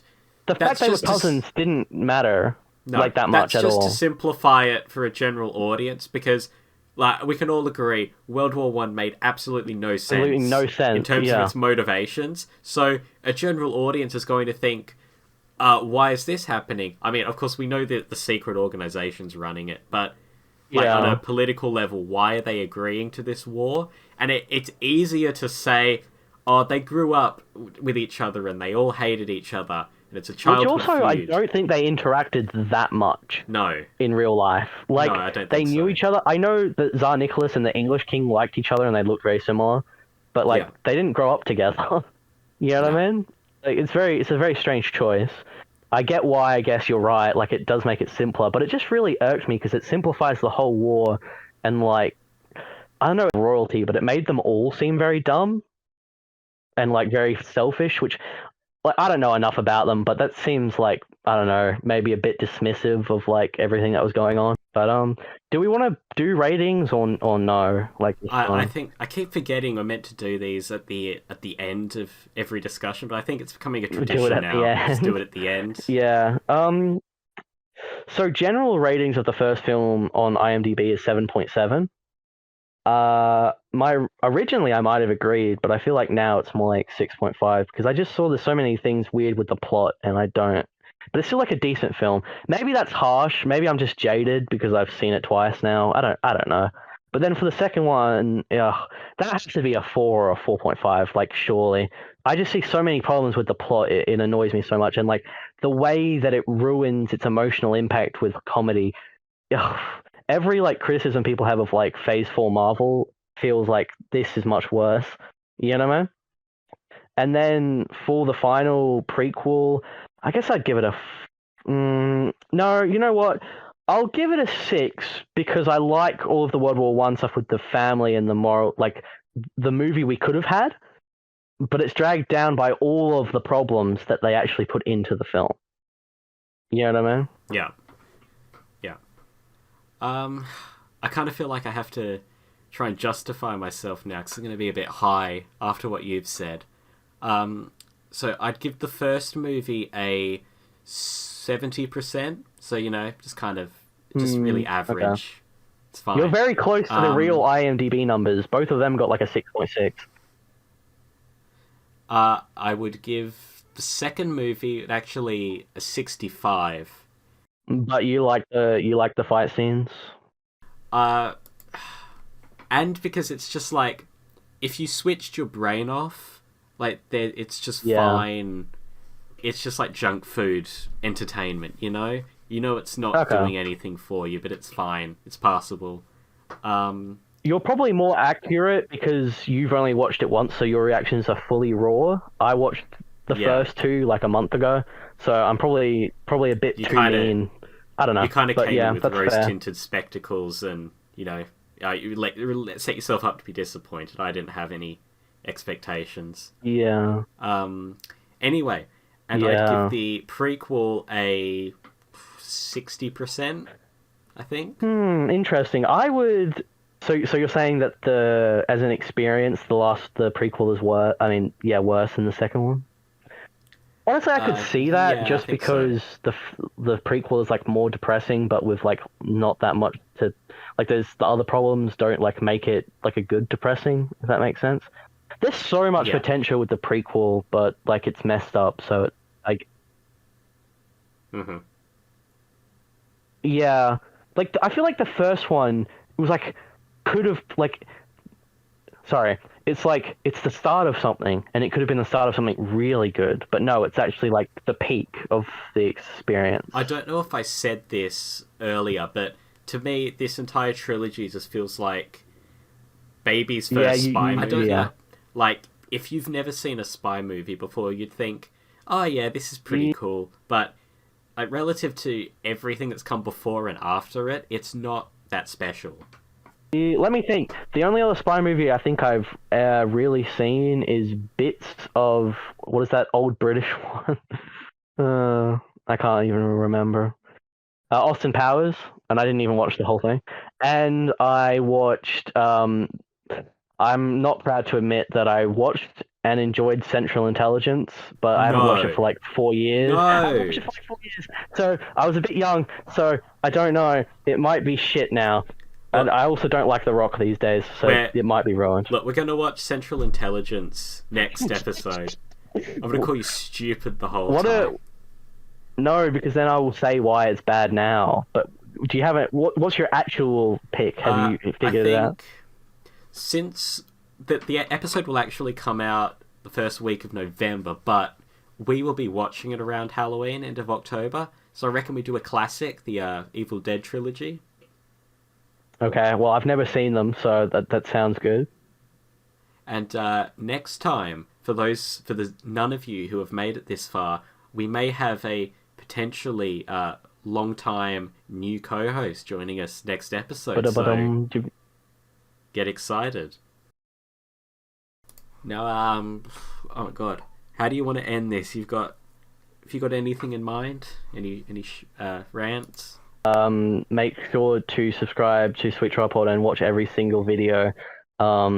And I don't know, American audience, remember to vote in the upcoming election, guys. Whoa, it's getting way too political, man. Is that a good send-off? I don't know. I think they can figure it out from what I said about Trump throughout this. I think it's fine. Yeah. Okay, goodbye everyone. Thanks for making it as far as you may have. Au revoir. Auf Wiedersehen.